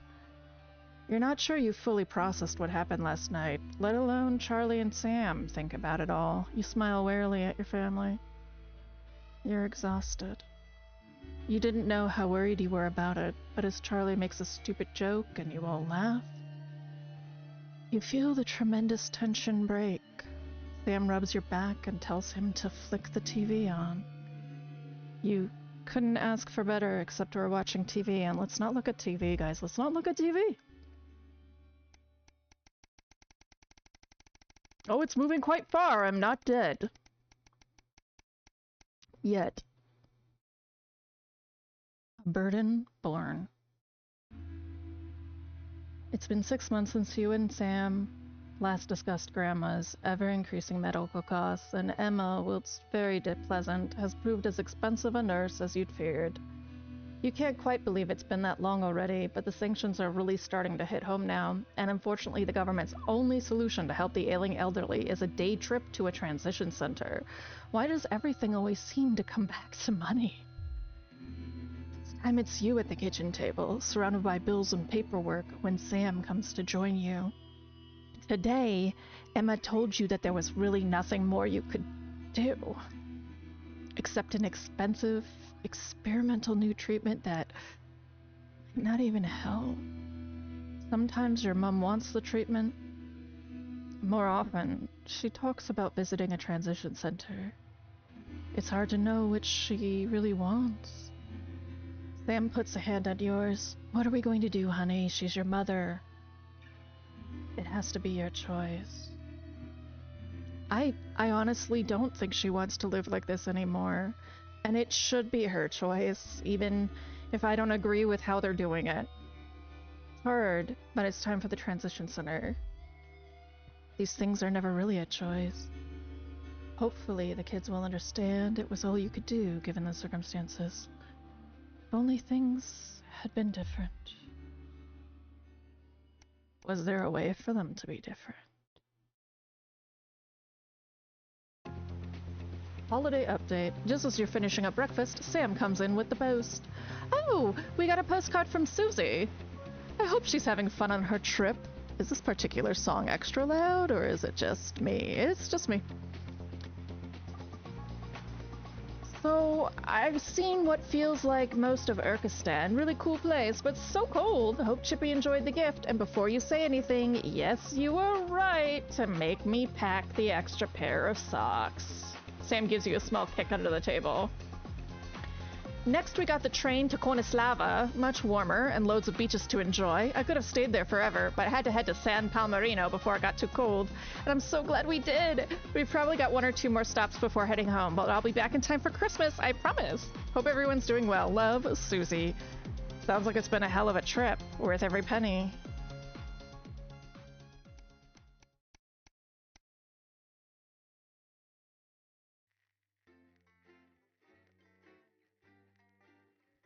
Don't show me Jeremy. This is too soon. The loading tip guy is off today, so there isn't one.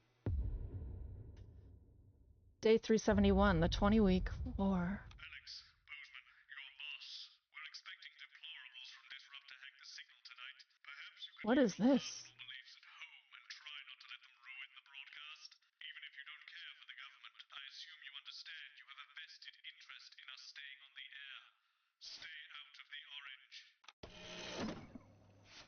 That's right, check the power. Listen, I'm not here. So, Julia's team have asked me to ask you to keep it light. Well, what does that mean? It means you do that thing you do where you turn politicians into humans. Just don't get drawn into talking about the war or politics in general. They do know this is the news, don't they? You didn't hear this from me, but...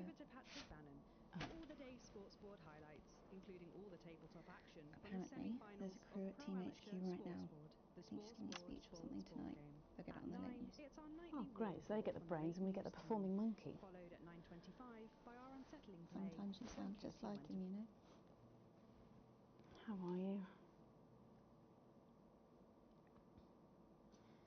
It is what it is. It is what it is. I miss him too, you know. 10 seconds, everybody. Rumpled old sod. Don't. Going in 5, 4, 3. Good evening. This is the National Nightly News. I'm Megan Wolfe. It's the 140th day of war. Our main headlines tonight. Company of heroes. Skirmishes on land and sea again today as our armed forces tested the mettle of the World Council's illegal blockade. Advance's strategy of multiple small-scale incursions into the disputed zone is certainly keeping the enemy on high alert, unable to work out where or when the next strike will come. Sadly, however, more casualties were reported today, and as the weeks and months of this war make ever more demands on our armed services, those numbers will, tragically, only continue to rise. Don't starve. Advance's food programme moved from strength to strength today as rationing depots were opened in the last remaining unfed areas of the territory. The rationing depots have been constructed in record time, and the government's agricultural coordination strategy has seen shelves restocked with increasing regularity. However, with the reported rise in mental and physical health issues since the imposition of the blockade, critics have questioned whether those smaller communities which are only now starting to receive help could have been better and quicker served. 7 days to die. The recent decision to allow those with long-term health conditions to access transition centres has today been declared an overwhelming success. Previously available only to those in their final years, the expansion of the service has been met with relief by the many organisations calling for it to be opened up to the wider community. The transition centres have I really believe in assisted suicide, but I really don't believe in this government. And able to provide a complete and meaningful service It's to so all who hard choose to use to be it. hating a government that eliminated More than poverty. 11% of the population have thus far failed to register for a team membership card. A worrying statistic given that the cards are a legal requirement from midnight tonight. While applications Are a still legal open for requirement. those I who knew like it. to run fashionably late, I they can knew expect it. a few tricky questions from Advance. Start me up. Disrupt spokesman Alan James held an impromptu rally today in the northern city I hate of this fucking guy too. Large crowds gathered to hear the band speak. Lies. Prove Disrupt are still able to capture the public's imagination. A representative from the Mankley Pool Community Cohesion Team described the event as mostly peaceful. But it looks like Disrupt aren't going quietly into the night. And finally, absent friends. Sad news today as the grave of former National Nightly News host Jeremy Donaldson is vandalised by radical Disrupt activists. The much-loved broadcaster suffered a very tragic public breakdown 10 weeks ago in an incident which ultimately cost him his life. Disrupt spokesman Alan James, whose organisation last week named Mr Donaldson as the cause's first martyr, described the graffiti as a fitting tribute to a hero of the resistance. But first this evening, that was the not war what I about wanted. to enter its 21st punishing week, and people hurting up and down the country, I'll be grilling unpredictable Prime Minister Peter Clement in an exclusive interview from his home in Lampardshire. That's coming up on tonight's National Nightly News.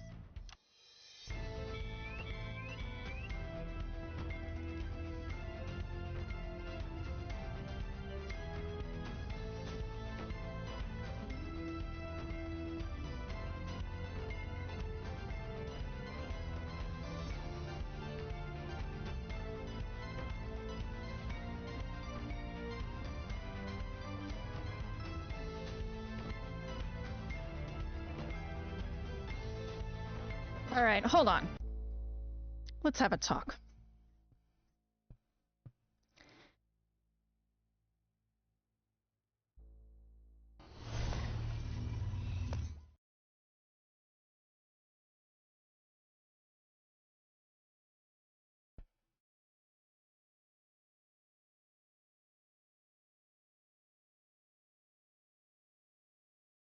Where is it? Here. Yes, that's what I want.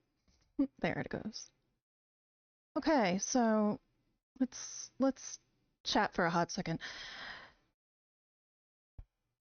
In Cyberpunk, Evelyn cuts her wrists and dies in her own blood. You find her no matter what you do. There is no way to keep her alive. In Doki Doki Literature Club, there's pretty much very few ways that you can avoid your best friend hanging herself and being on camera.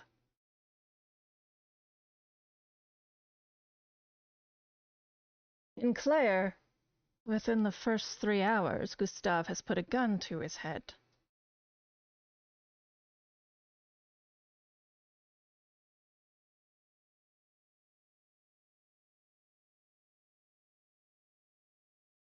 These don't receive warnings, per se.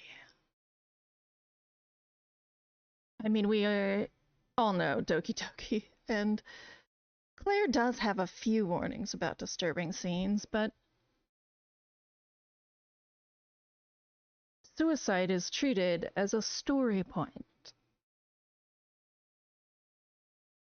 When in fact, suicide is what someone does when they're put in a very impossible situation by very impossible means. Some of those means might be internal, and some of those means might be external. The reason why I support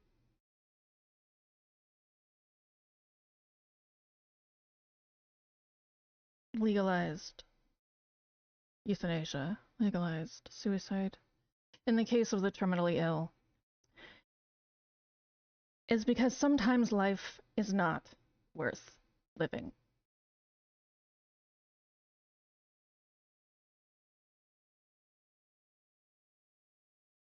I would argue that the majority of life is probably worth it. But without any idea of what's at the end of the rainbow or what comes in the future, no one can really tell if you're suffering whether that's going to be worth it to you. To anyone.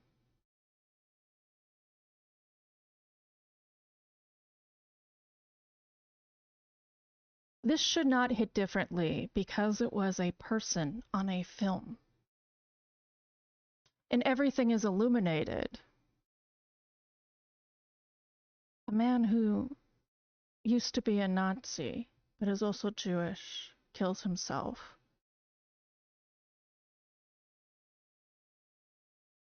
After meeting a woman he knew in Trachtenbrod, his old village.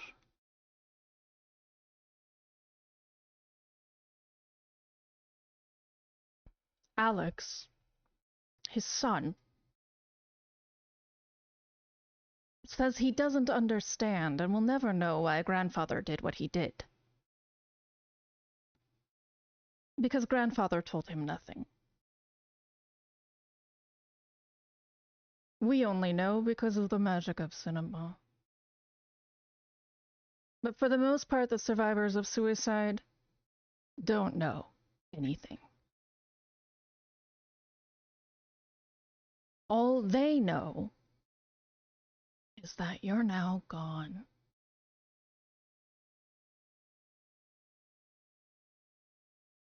The missing discourse in the majority of these incidences, with the exception of everything is illuminated,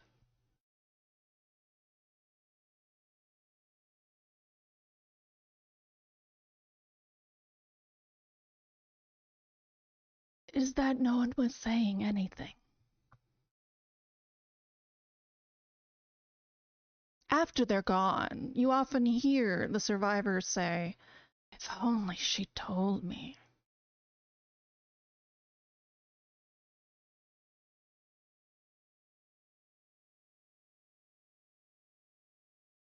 So that's what you're going to do right now.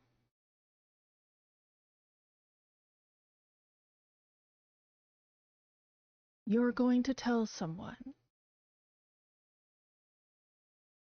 Suicide has ever been an option for you. In that back of your mind. you're going to tell someone.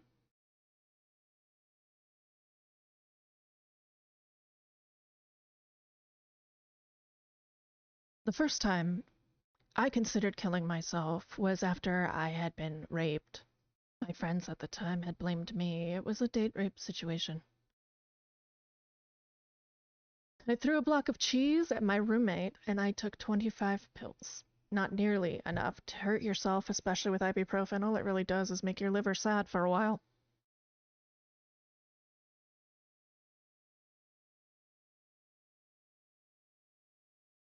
I was released from the hospital I was transferred to because they put you on a mandatory lock for good behavior. I'd spent most of my time teaching people yoga and talking to others who I was more capable of processing grief than.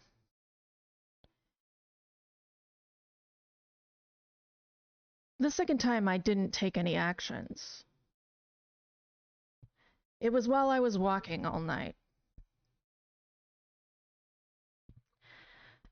I was 29 years old, and I had come home from work to an empty house. Everything was gone. My fiancé of 4 years, who I was in considerable debt supporting, had ripped everything out of there, including leaving holes in the wall. And I tried to find him. I walked for hours all over Portland, like I was looking for a cat. When I got home, I thought, if I don't wake up, it will be okay.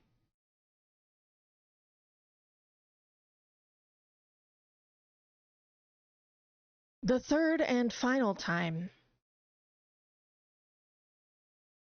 was when I turned 40 years old this year.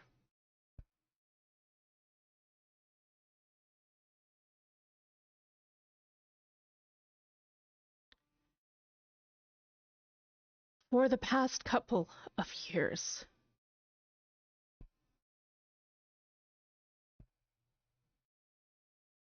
someone very close to me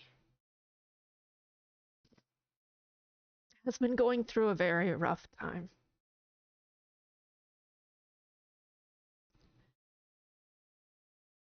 But that doesn't change the fact that what he says and does is not okay. No, I am not hit. I am not in a relationship with this person. But it has not been safe. The job that I had was so insane that sometimes I wondered what was real. And I was diagnosed with 2 disabilities that they don't even treat most of the time, because there's nothing they can really do.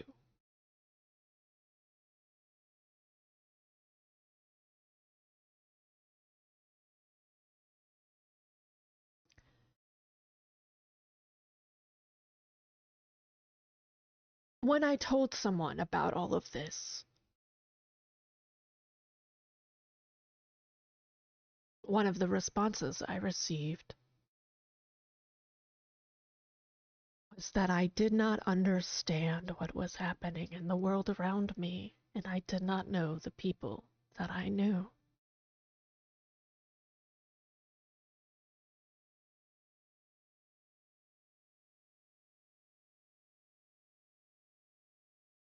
It felt to me, in that moment, where I was convinced it was time,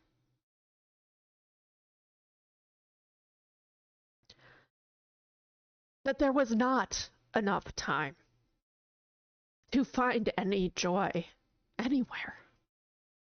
I had run out. I had spent so long being told how insignificant I was, that I'd hit early menopause, that I'd become so unhealthy, I could no longer participate in the things I cared for.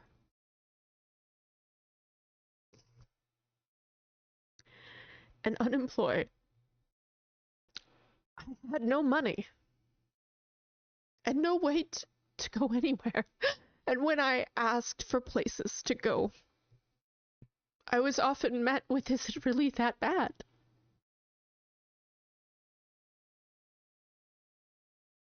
I'm obviously here, and I will continue to be here.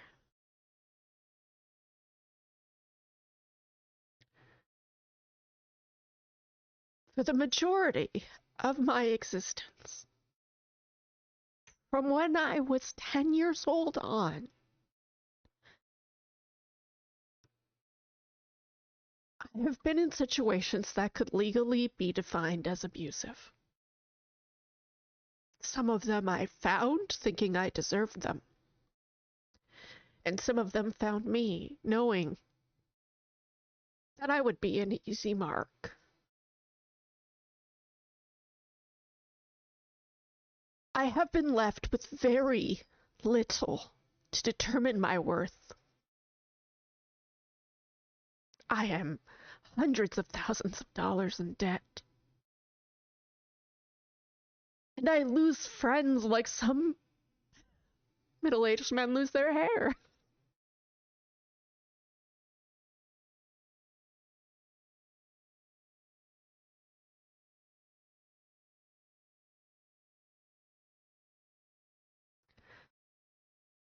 But what I have chosen to do is to tell people about that, and to tell people about it.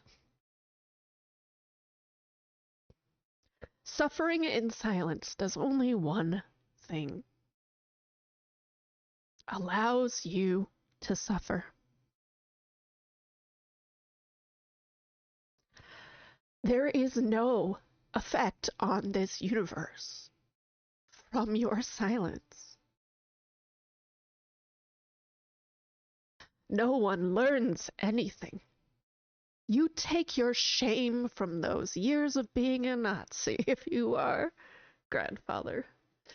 You take them to the grave, and you take them into your spirit, and no one can find you. And for as much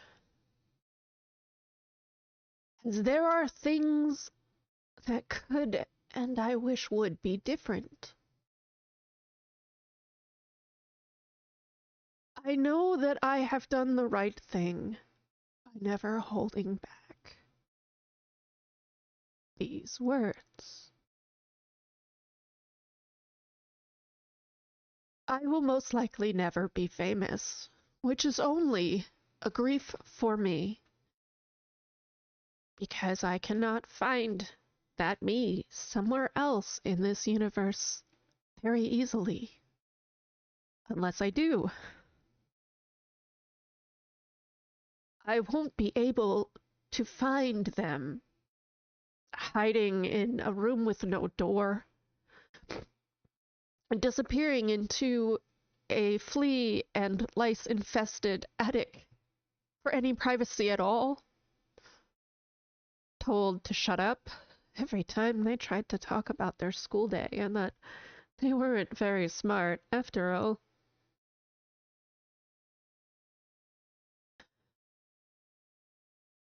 But I have to try, and so do you. Don't look at the gun and decide there's nothing you can say about it.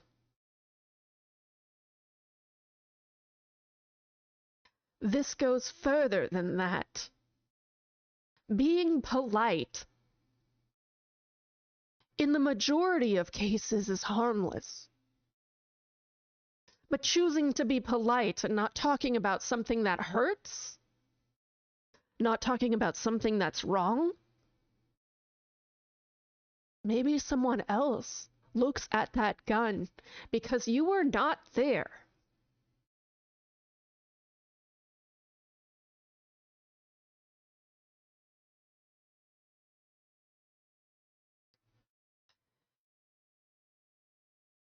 There is no true thing as being cowardly. Or being strong or weak. Or really being sensitive. These are all judgment calls based on how we handle emotions and stress. There is, however, right and wrong. And it is never right to decide that you don't deserve happiness in some form.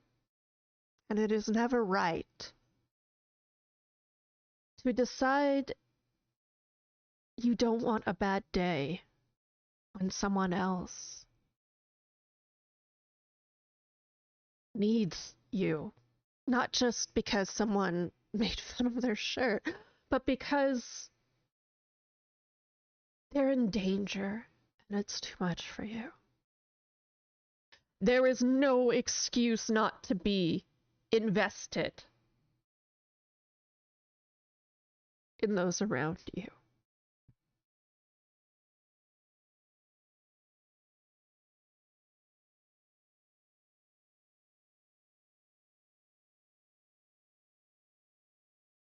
And checking out early if you really need to. The only thing you can do wrong about that is keep your reasons to yourself.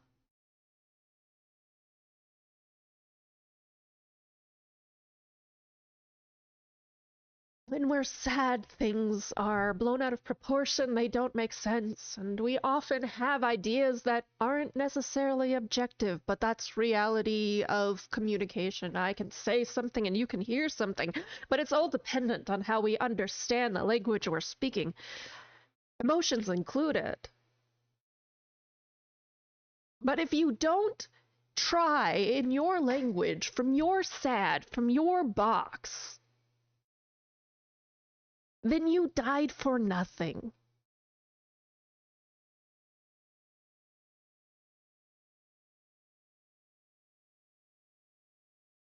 If there is anything I want from the 5 viewers that regularly come visit me, and trust me, I'm not saying that to belittle it,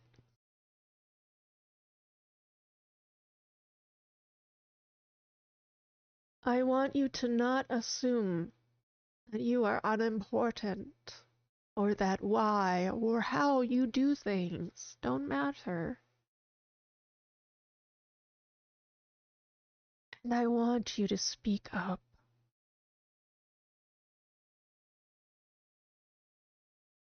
And it is okay if your impossible situation is impossible to exit.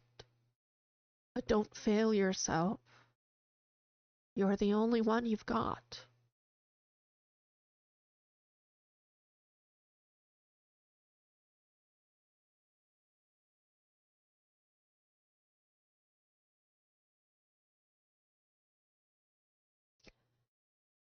If you feel like you are in a dangerous situation,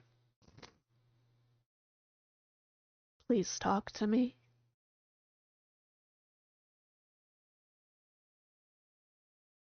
Please.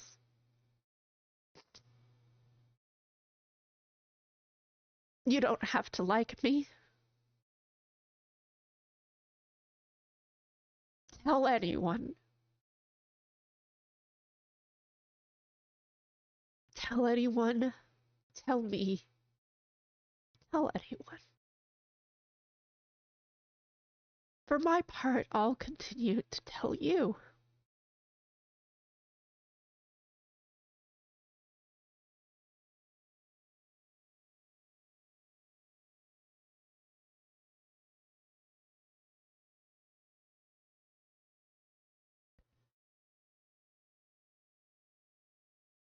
Don't worry, I'll be fine. Trust me.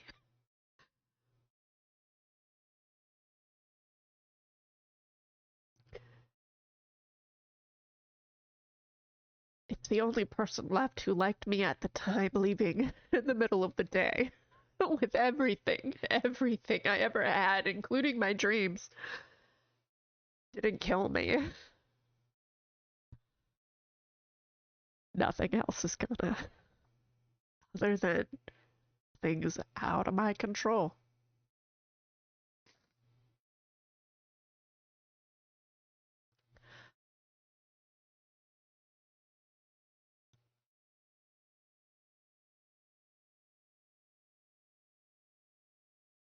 Take care.